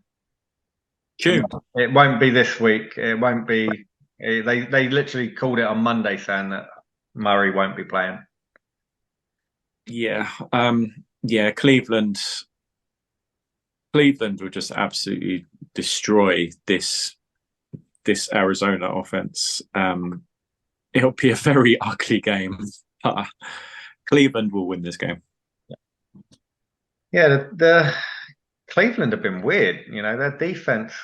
I had them really highly rated until a couple of weeks ago, and then but they couldn't hold on to the win last week. They have really good spurts, but there's no consistency with the defense from front to back. But yeah, it's Arizona team that their backup quarterback, who was nothing special, has been traded. So now they're going on to the backup quarterback. They weren't good as it was. They're still playing a good D. I'm sure Garrett and co are going to eat all day long, and it's going to be a comfortable win for Cleveland at home. What about you, Jay?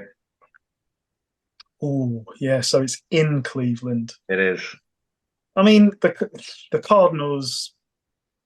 I mean, it was a fairly comfortable win for the Ravens in the end, but they showed more. You know, I was starting to think that their resolve was really deteriorating, but it looked like they were trying hard last week. Mm-hmm. But it's just such an unfair situation for Jonathan Gannon, the head coach. He should not get fired at the end of this year. I hope that he has another opportunity if he does, or if someone wants someone that looks like is a really good offensive mind, go and nab him. Tell him to leave the Cardinals because, there's huge question marks over how this organization is run. Mm-hmm. I'm sensing that Myles Garrett might get another drug test letter on Monday after this game. It's set up for him to absolutely pulverize whoever's at quarterback. Even if the Cardinals do something dirty and turn around and say, oh, Murray's going to play, they can't win this game. Mm-hmm. They can't. The Browns will win this game. I think the spread is 8.5. Something along those lines last I checked, yeah. Annoyingly, they did do the backdoor cover last week, thanks to Nelson Aguilar. Will the Browns put up the points? They're at home. You know what? This week, I think that I think the Browns will cover the 8.5. Okay. Good stuff. Okay, next game, LA Rams at Green Bay Packers. Paul, who you got? So Stafford's out. Brett Rippin is the quarterback. That's big for the Rams, but they're only playing the Packers, and the Packers have been absolutely shocking. Oh, yeah. But it's in Green Bay. Green Bay have to win this somehow. I don't even know why the fact that they're only 3-point favorites and Brett Rippin is starting at quarterback tells you everything that people think of Packers. They don't give them any credit at all. Mm-hmm. So, sorry, did you say you're going with Green Bay, Paul? I'm gonna pick the Rams. You're going with Rams? Cool. Yeah, I'm picking Brett Rippin on the road. Okay. Yeah. Looking at this game, Aaron Jones looks like he's starting to get back. His hamstring issue looks like it's on the road to recovery now. The bye week definitely helped, and you saw a little bit of him in the passing game a bit more last week. This Green Bay team is really poor. really poor. I've never liked Jordan Love in terms of probably a great guy, but I never liked him as a quarterback. I still haven't seen any reason to change my mind on that. Stafford's out. Ripon actually played not bad a few times last year, if I remember right. So I'm going to go with the Rams. Cooper Kupp, Puka Nakua, them two along with Donald, etc. I feel they should have too much. I think it'll be a close game, quite a low scoring game. Not sure what the over under is. What have we got here? Over under. You got 20. I can't see what it is. 38.5. So yeah, I can see that coming in quite comfortably. I see it being probably less than 30 points in this game. But I'm going to go with the Rams to win. What about you, Jay? Oh, I did not realize Stafford was out, and it was on that. Was it on that kind of Philly special play where he sort of dived for the catch and did his finger or something? I know he did it. He hurt it, and then wasn't it only a few plays after he made a throw and the hand followed through and hit someone right on the helmet and just like double did it. Man, that's tough because Stafford is still really good. Yeah, better than he's been given credit for his whole career, to be honest. But I mean, I'm looking at this Packers team, and there's not. Maybe Jair Alexander is elite, but there's not one other elite player. I don't know why their defense gets so much credit. I honestly don't. We've seen this story how many years in a row? I'm pretty certain they've given up a 200-yard rusher already. Offensively, they suck. They don't believe in Jordan Love. They're going to keep. Maybe there's good reason for that. But they're not willing to take any risks. So this is easy to defend against. Yeah, I think the Rams win. I mean, they've got so many weapons that I'm sure Ripien is going to make enough plays on their offensive side. Cooper Kupp, Nuka Pakua, Tutu Atwell as a third option. It's all speed. I think they'll make enough plays to win this game. Rams to win. Okay, next game. Washington Commanders at the New England Patriots. Nice easy one for you, Paul. Yeah, like you guys said before, my friend Sam Howell plays at a different level against Philadelphia than he does against the rest. I don't know what's wrong with him. He just decides he's going to play well when Philadelphia turn up. It's in New England.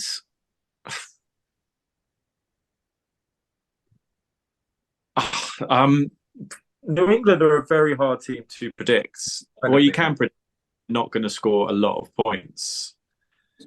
And Washington either score a ton of points or are absolutely terrible. So it's what Washington turn up. I'm going to pick the Commanders. And yeah, that Sam will put up 20 points. That should be enough against the Patriots. So yeah, I'm struggling on this game because it's not against Philadelphia, so I don't see your man Sam Howell putting up the sort of numbers he put up on Sunday. Do I see him putting enough in New England against Bill Belichick? And New England's defense has steadied the ship over the last few weeks in terms of keeping them in games. Do the offense put up enough points? And then I have to question Washington's reason for trading Chase Young. That doesn't make much sense to me. I've not done too much reading up on it yet, but he was their first round pick. He's an elite player, and to let him go through 8 weeks, questionable for me. So I'm going to go with New England. I don't know why, and I'm sure I'm going to regret this as soon as I finish talking. But I'm going to go with New England just because I trust in Bill Belichick against Sam Howell. And again, everything I've seen this year, I shouldn't. But yeah, I'm going to go New England. What about you, Jay? Yeah, New England are an annoying team to predict now because it feels like their offense is starting to come together a little bit. I mean, it couldn't be much worse prior to the last 2 weeks.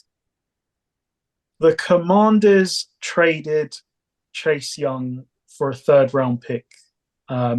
He is 8th in quarterback pressures. He has 5 sacks this year. They also traded Montez Sweat on that defensive line for a second-round pick to the Bears. 2 pieces. It was already a pass rush that wasn't performing like we all expected. And now 2 big pieces are gone. How does that make them better?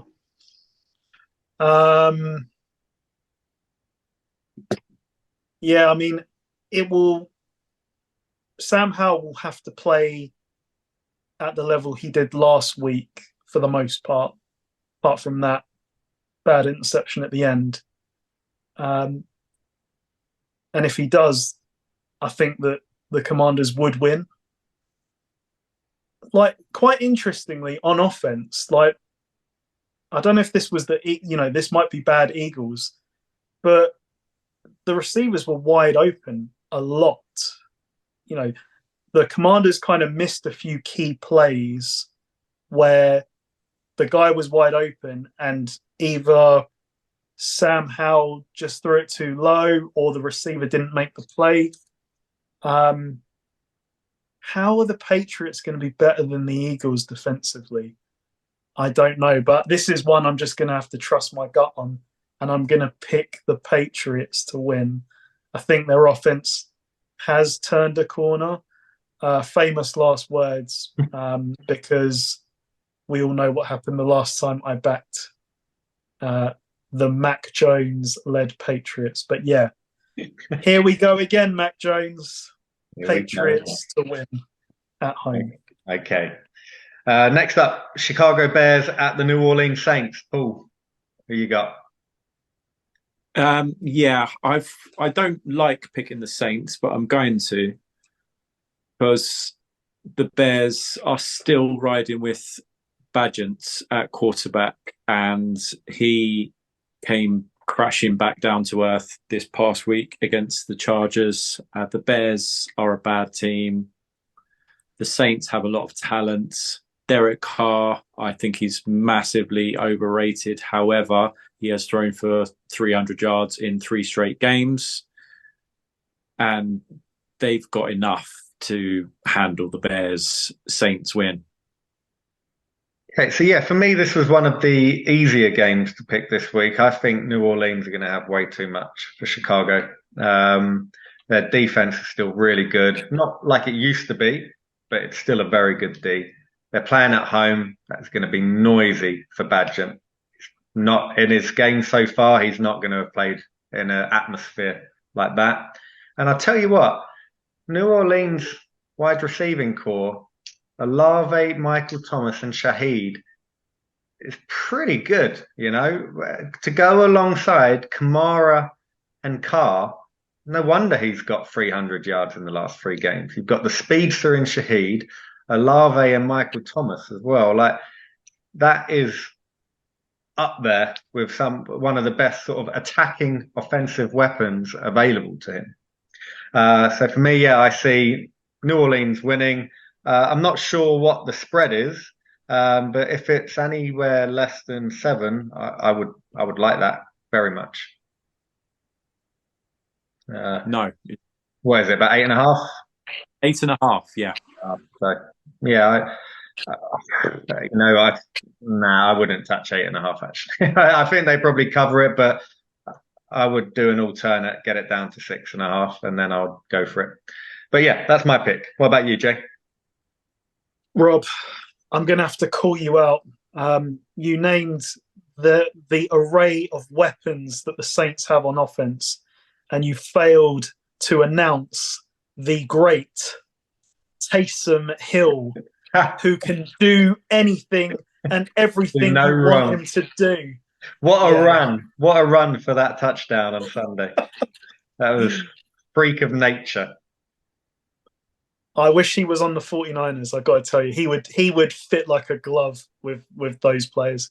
But yeah, I agree. I mean, the Saints actually have quite a loaded offense. They do. When you sort of read out those names and the emergence of one of my favorite names in the NFL, Rashid Shaheed, explosive. As you said, the defense is still really good. They have to win this game. I mean, I watched the Bears, and they stink. Yeah.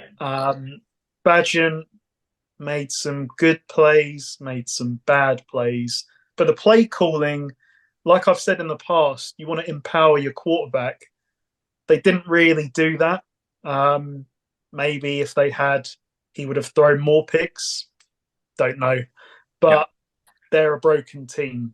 I don't know why they are trading for assets or trading their assets away like they're one piece away. What are you doing? Mm-hmm. It just speaks to the dysfunction that sits in the Bears organization. I assume Fields won't make it. Even if he does, what does it matter? Saints win. Good stuff. Okay, next up, Seattle Seahawks at the Baltimore Ravens. Paul, what are you saying? I think this game's quite close. I can't properly read Seattle. They should be doing better than what they have been. However, they're still winning games. Should have lost that game this past week to the Browns, but pulled it out. But they went nearly 3 quarters without scoring, and then finally turned it around. The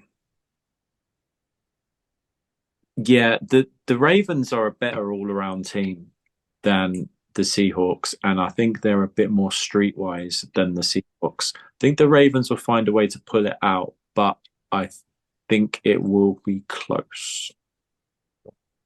Yeah, I think this will be a good game. It's going to be a close game. It's a really good matchup for both teams in terms of it's pretty even. I don't see a clear winner either way. I'm going with the Ravens purely because Seattle are going to have to travel to the East Coast. I think it's a 1 p.m. game, isn't it? So never a good thing when you got a West Coast team coming across to the East Coast for 1 p.m. That alongside just the Ravens defense, a lot of similarities there to Cleveland. And I just see Lamar having a little bit too much. They lost to who is it? PJ Tucker. Is it PJ Tucker? Oh, I can't remember his name. PJ Walker. PJ Walker. Well, have I got Tucker? He's a basketball player. PJ Walker. And yeah, Lamar's a little bit of an upgrade to that. So I see Ravens winning. Wouldn't like to bet on this game though. What about you, Jay? So this for me is like the pick of the games at the 1 o'clock window. And just to say, there is 14 hours of amazing NFL football on this Sunday. If you want to watch standalone games, you can watch Miami versus the Chiefs. Then you can watch Ravens versus the Seahawks. Then you can watch Eagles versus the Cowboys. And if you thought that was great, you can then end it with Bengals versus the Bills. Wow. Wowza. Yeah. Amazing Sunday. I'll be turning my phone off. So interestingly, just on that, on like our favourite subject of West Coast teams flying over playing at 1 p.m. The Seahawks, and I hope I'm not butchering this stat, under Pete Carroll in this scenario are 12-5. Against the Bengals, they travelled on the Friday. So they seem to take that very seriously. It'll be interesting to see when they fly this week. Mm-hmm. But it's just funny when you think that they flew to Cincinnati on a Friday, and I believe the Bills flew to London on a Friday. Yeah. It just speaks to, Pete Carroll, and, he's a very good head coach. Mm-hmm. This is a tricky one. Seattle is scary. They're so weird because they don't blow teams out, and they don't tend to get blown out themselves. So it's almost like they play down to poorer opposition, and then they play up to better opposition. And I do believe the Ravens are better. We'll be interested to see the new acquisition of Leonard Williams on this Seattle front seven. Yep. It does need a little bit of help, I think, this front seven. But obviously the secondary is getting there, pretty special. I could see Witherspoon shutting down whoever he's on. It's not necessarily going to be Odell, who is kind of in and out of games. So who's the next best option? Is it going to be Zay Flowers?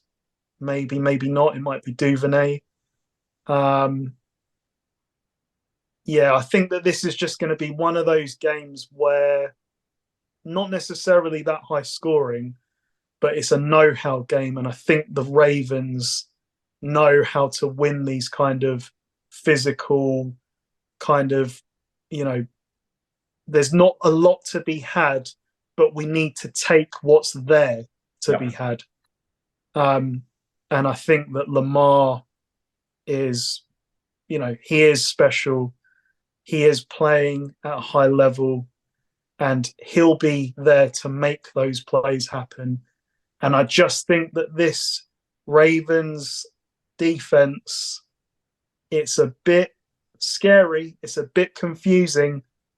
This might not bode well for Geno Smith this week. So I don't know what the spread is. But I can't really see the Ravens winning by much more than a field goal. But yeah, Ravens will win. 6-point spread. If it was me, I'd probably take the plus. Yeah. But I think Ravens will win this game. Okay, good stuff. Next up, Tampa Bay Bucks at the Houston Texans. Paul? I'm going to pick the Bucks. The Texans played a horrible game this past week against the Panthers. Horrible, horrible game. To only score that many points against this Panthers D is just shocking. Their O-line is starting to fall apart. The Bucks do have a good pass rush, and I think Baker's going to turn it around enough to think it'll be fairly low scoring, but I trust the Bucks to turn it around. Yeah, ugly game, but the Tampa Bay Buccaneers win. Yeah, it's a tricky game, but a little bit like Jay just said with the Ravens having the know-how. Between these two teams and Tampa Bay's D, I see, and their wide receiving weapons, I just see them having a little bit too much in terms of experience and knowing how to get it done to pull off the win in this game. Yeah. Houston's O-line, if you can't protect the quarterback, you're going to go nowhere quickly. And one of the strengths of this Tampa Bay D is their defensive front. And I know your man, Jay, has had a very good start to his rookie year, but if he doesn't have the protection, it's not on him, and I'm afraid I think that's going to happen again. They struggled against the Panthers, and Tampa Bay are definitely an upgrade to this Panthers team that they played. So I'm going to go with a Tampa win. And you, Jay? Yeah. So as much as I love my man, CJ Stroud, this Buccaneers defense definitely is not getting the credit that it deserves. I think that, can I just say, actually, I don't like what's going on in these games in Buffalo, because how there was no pass interference called on that Hail Mary, I don't know. I don't know the name of the tight end, but he had two Bills players pulling him from either side. That should have been pass interference. Yep. And the Buccaneers should have had one play from the goal line to win that game. The defense kept them in that game. That was Josh Allen. CJ Stroud, as much as I've been impressed with him, is not Josh Allen. And yeah, the Texans took a huge, huge step back last week. I actually rate Baker Mayfield for hanging in there against the Bills, who just threw the kitchen sink at him. He was under duress, certainly in that second half. They were trying to get to him and break his will.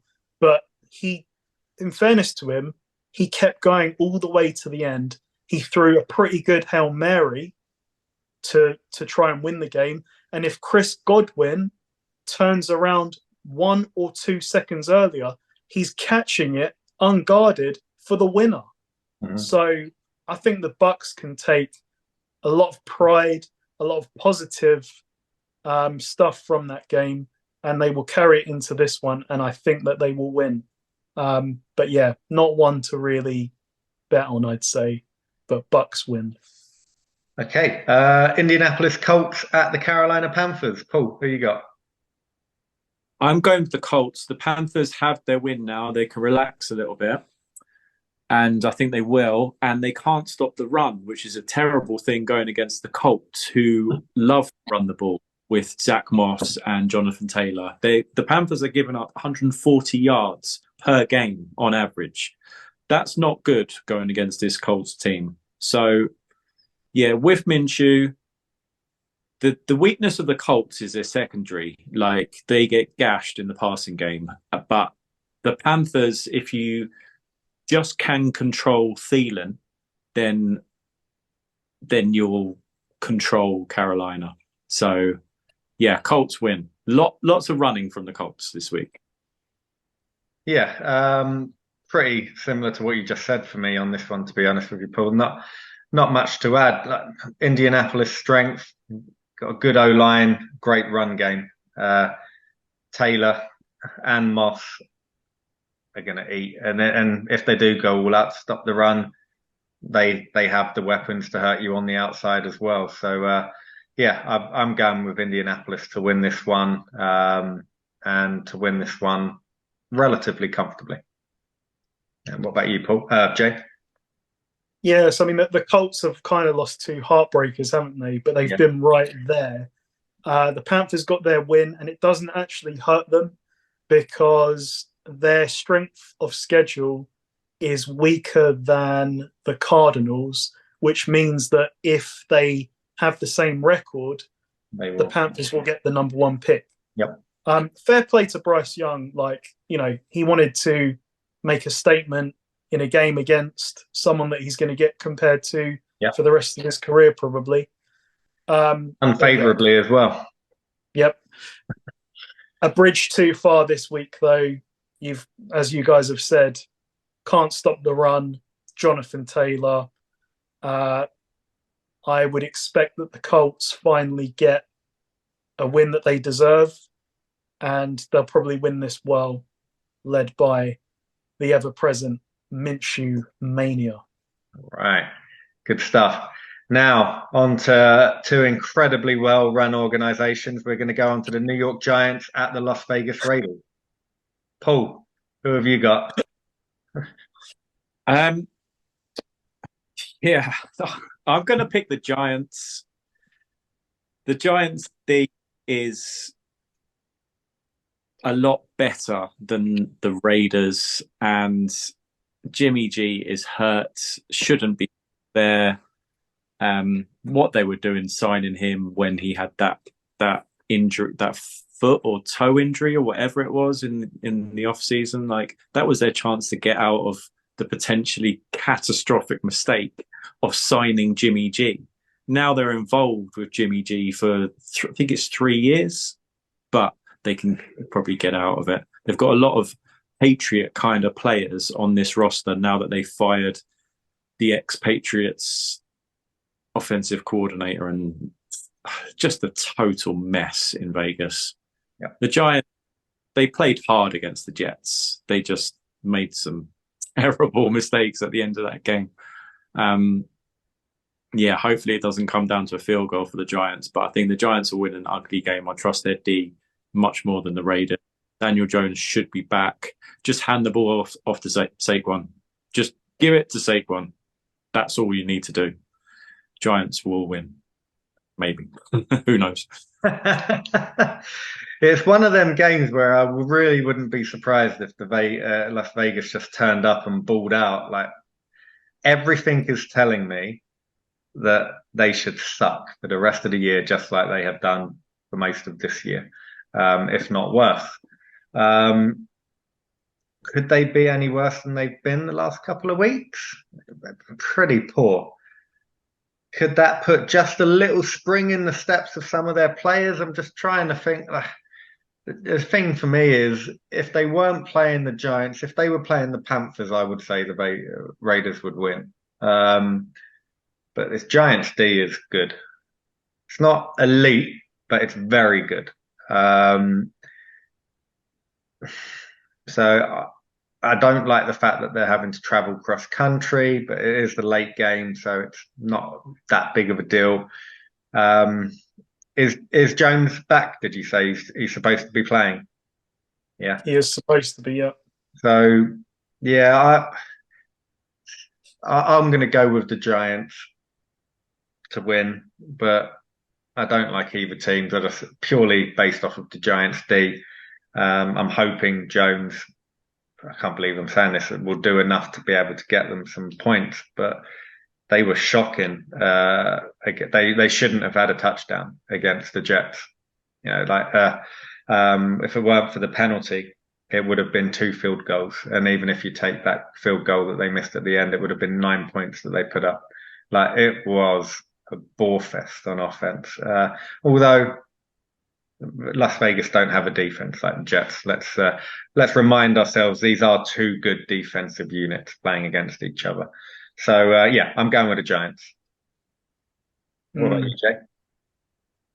Yeah, this is always a dangerous situation. Head coach is gone, GM is gone. They have given the reins to one of their linebacker coaches, I think. Yes, I think his name is. I mean, watching the game Monday night, their run defense is a joke. I mean, Jahmyr Gibbs was having, it felt like 15 yards per rush at times. Maybe they'd given up, though, at that point. Maybe it was just a case of, you know, we suck and McDaniels has lost us. Mm-hmm. So it's always a bit risky. I wish that the Giants hadn't traded Leonard Williams. Yeah. Not sure how much impact that's going to have. The Raiders have only scored more than 20 once this year, and it was 21 against the Patriots. The Giants they're the worst offense in the league. They have the least yards, and I think they have the least points per game. Such a coin flip. Yeah. I'm just going to go off the basis that I think that if I mean, maybe they will be able to stop the run this week. I don't know, maybe more effort. But based on what I saw on Monday, Saquon could have a big day. So hand the ball off to Saquon. Yep. Giants win. Okay. Next up, Dallas Cowboys at the Philadelphia Eagles. Paul, who you got? I'm going to pick the Eagles. I don't trust, and I haven't seen it yet from Dak Prescott in these moments. He's very good in the games that they should win, beating up on teams that you would rank below them. But the game earlier this year is just epitomizes his career against the 49ers. That was his moment, and he shrunk in the moment. He puts up stats, but this Eagles team and the D-line, I think the Eagles, like, it's a divisional game. They hate the Cowboys. They're going to love sticking it to the Cowboys. I think he's going to get sacked multiple times this week, Dak Prescott. And yeah, I think the Eagles will win, and they'll just love beating the Cowboys. Yeah, I see this as a game where the Dallas D will step up. I think they're going to play well, but I don't think they're going to play well enough to make up for Dak Prescott's inability to not turn the ball over. CD Lamb had a monster game last week, but this Eagles team will be too much at home for the Dallas Cowboys. It's going to be for the Philadelphia Eagles. It's going to be challenging. 2 divisional games in a row. That would have taken a lot out of them last week, and this one will be the cream of the crop. Maybe they were looking towards this game, which is why they were a bit off sorts last week. Who knows? But I think the Eagles will have too much for Dallas. The Rams made them look better than what they are. I don't know what the spread is, but I think it was around 6 or something like that. I thought it was 3.5. Is it 3.5? I've got it right here. 1 sec. It's 3. Wow. I really like Eagles to cover the 3-point spread, but yeah, that's why I'm going with Philadelphia Eagles. What about you, Jay? Yeah, it's interesting because last year we saw 2 matchups where quarterbacks were unavailable. So the first matchup in Philadelphia, it was Cooper Rush, who was 5-0, and then got a rude awakening. And then late in December, in Dallas, it was Minshew Mania for the Eagles, who nearly pulled it off in a very high-scoring game. So this is the first time that we're getting Dak versus Jalen Hurts, I believe. At least in the last couple of years. Yeah. Eagles win. Don't trust the Cowboys in big games. Trust the Eagles in these games. Dallas's D will make it difficult. In the end, the Eagles will wear them down. Dak will probably miss some big plays, as he tends to in these big games. He'll probably turn it over. I very much like the spread of -3. I could see the Eagles winning this by roughly about 10. Awesome. Okay, now, great game coming up. Buffalo Bills at the Cincinnati Bengals. Paul, who you got? Yeah, great game. I'm going to go with the roster that I trust and that I think is more talented, and that would be Cincinnati. They're coming together now. They put in a massive performance to go into San Francisco and put down. Let's face it, that was a bit of a butt whipping they put on the 49ers. The Bills, they're not balanced enough, and it's a shame because I want to see Allen against Burrow when the rosters are more even, but I give the roster edge to Cincinnati, and I think Cincinnati will win. Okay. So, yeah, rematch of the the two teams when Damar Hamlin obviously had his issue last year. At that point, the Bengals had their number until the game was stopped. And I think that's something that has come of note. Like when they are both at full strength, I see the Bengals having too much. And again, I've mentioned it a few times today already. The Bengals are just getting better and better. And they're at home. And I see Allen keeping it relatively close. But again, I see it being a low-scoring game. I don't see Bengals putting up 30. I don't see the Buffalo Bills putting up much more than, well, I don't see them going above 20. But I see the Bengals having too much. Just all around, yeah, Bengals win. What about you, Joe? So, yeah, I mean, as Paul said, I wish these two teams were more evenly matched because for me, it's the two best quarterbacks not named Patrick Mahomes. Like, you know, you could say that these three are in their own tier. As you said, Rob, I don't see anyone in the near future rising to this level of quarterback play. You know my feelings on this Bills roster. I don't trust them. I don't think they're good enough. I don't know if I'm butchering this stat, but I believe the Bengals last year after the bye went 8-0. And I think the year before that, they went something like 8-3 or 8-4. They are very good as the season progresses. They get off to slow starts. We're in mid-season now. This is where they will begin to flourish. I don't think this game will be close, honestly. Maybe the Bills will get some late backdoor points.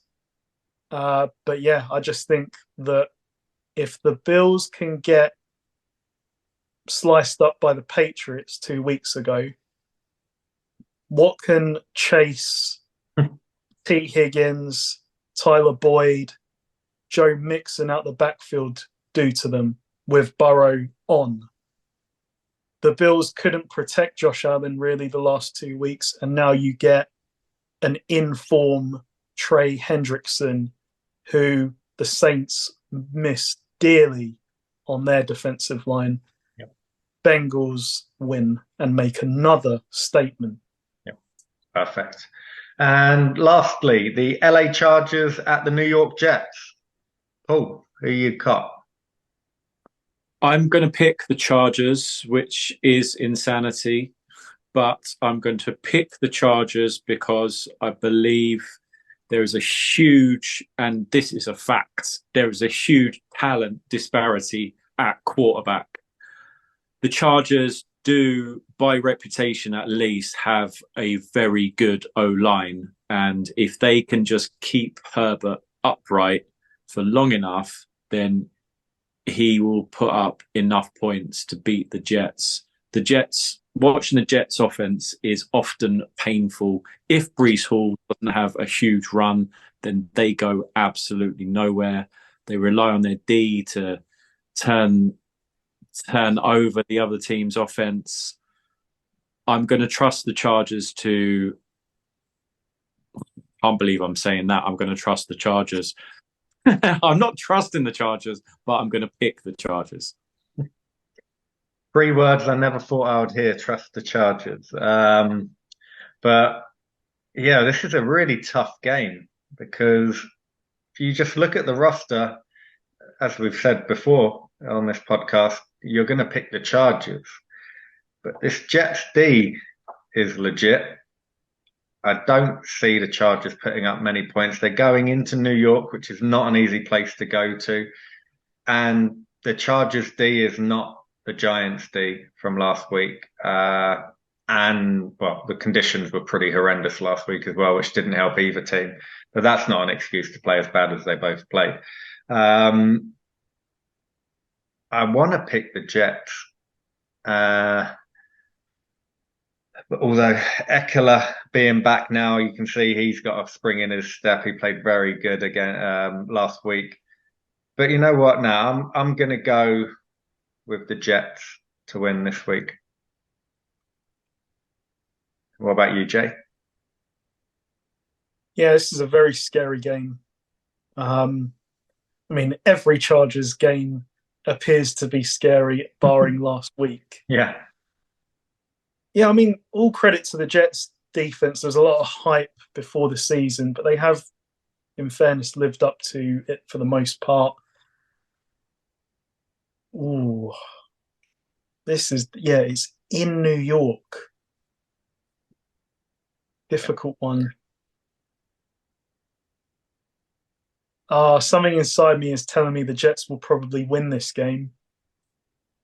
But I'm going to ride with Herbert, I think, and hope that Eckler has another big game. They kept Keenan Allen fairly under wraps against the Bears. I wonder if that's tactical, so that they can unleash him this week in the tougher game. But of course, I have no faith in this Chargers defense. I think like on the first play against the Bears, Badgett threw a 40-yard, ball outside the numbers to DJ Moore, and I'm thinking, wow, they're going to suck even against the Bears. But they held them in check. Dangerous, but I'm going to pick the Chargers. Okie dokie.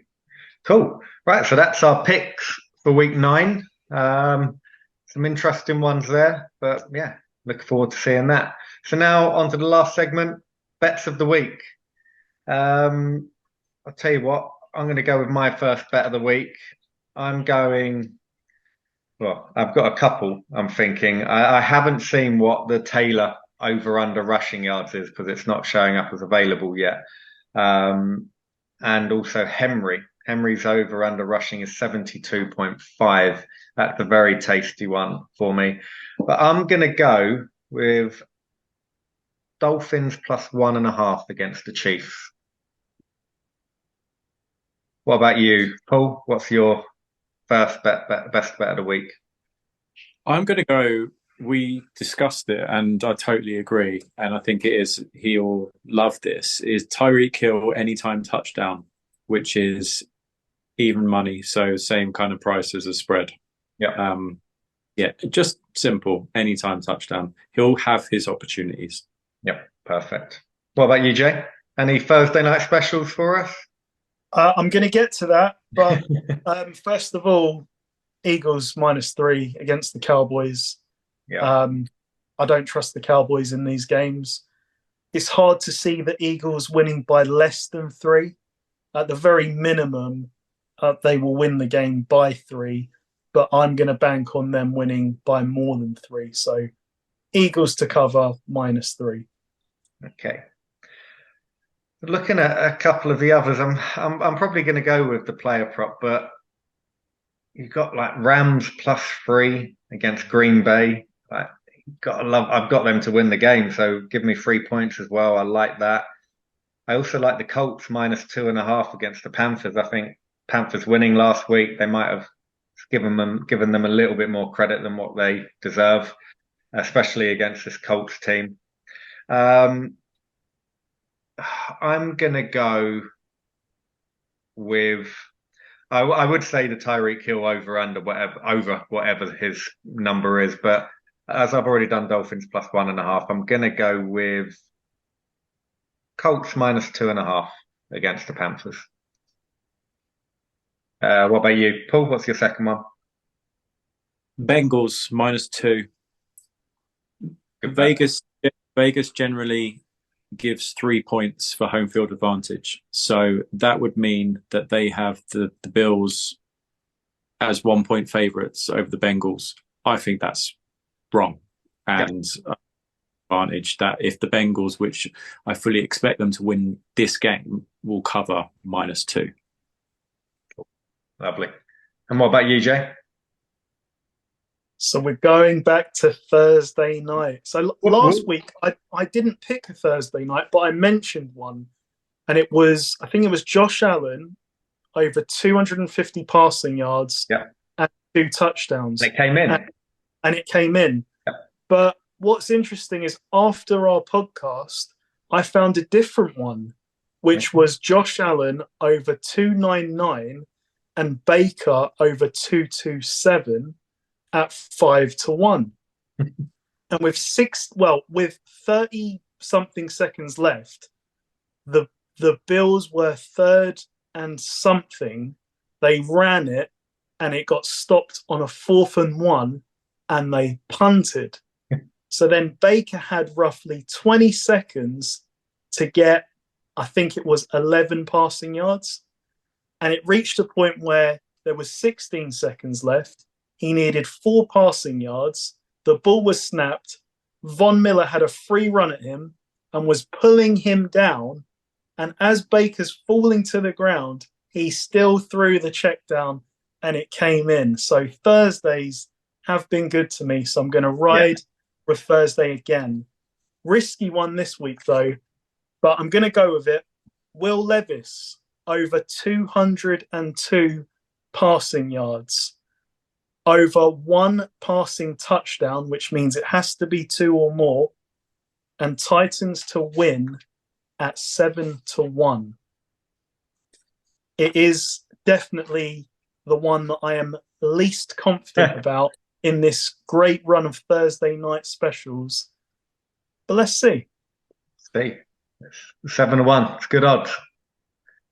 All right, good stuff. So that's the bets done for week 9. And that's it for another week, guys. Thank you, Paul. Thank you, Jay, for your time. Look forward to watching the games this Sunday. When do they start? The London game is what? Is it 1 or 2 o'clock? 2:30. 14 hours of 14 hours mania. of game after game after game after game. So yeah, make sure you got your food, your drinks, your potties, all diapers, whatever you want to do, so you don't have to leave the sofa. Enjoy it and look forward to chatting next week, guys. Take care. Cheers, guys. Yeah.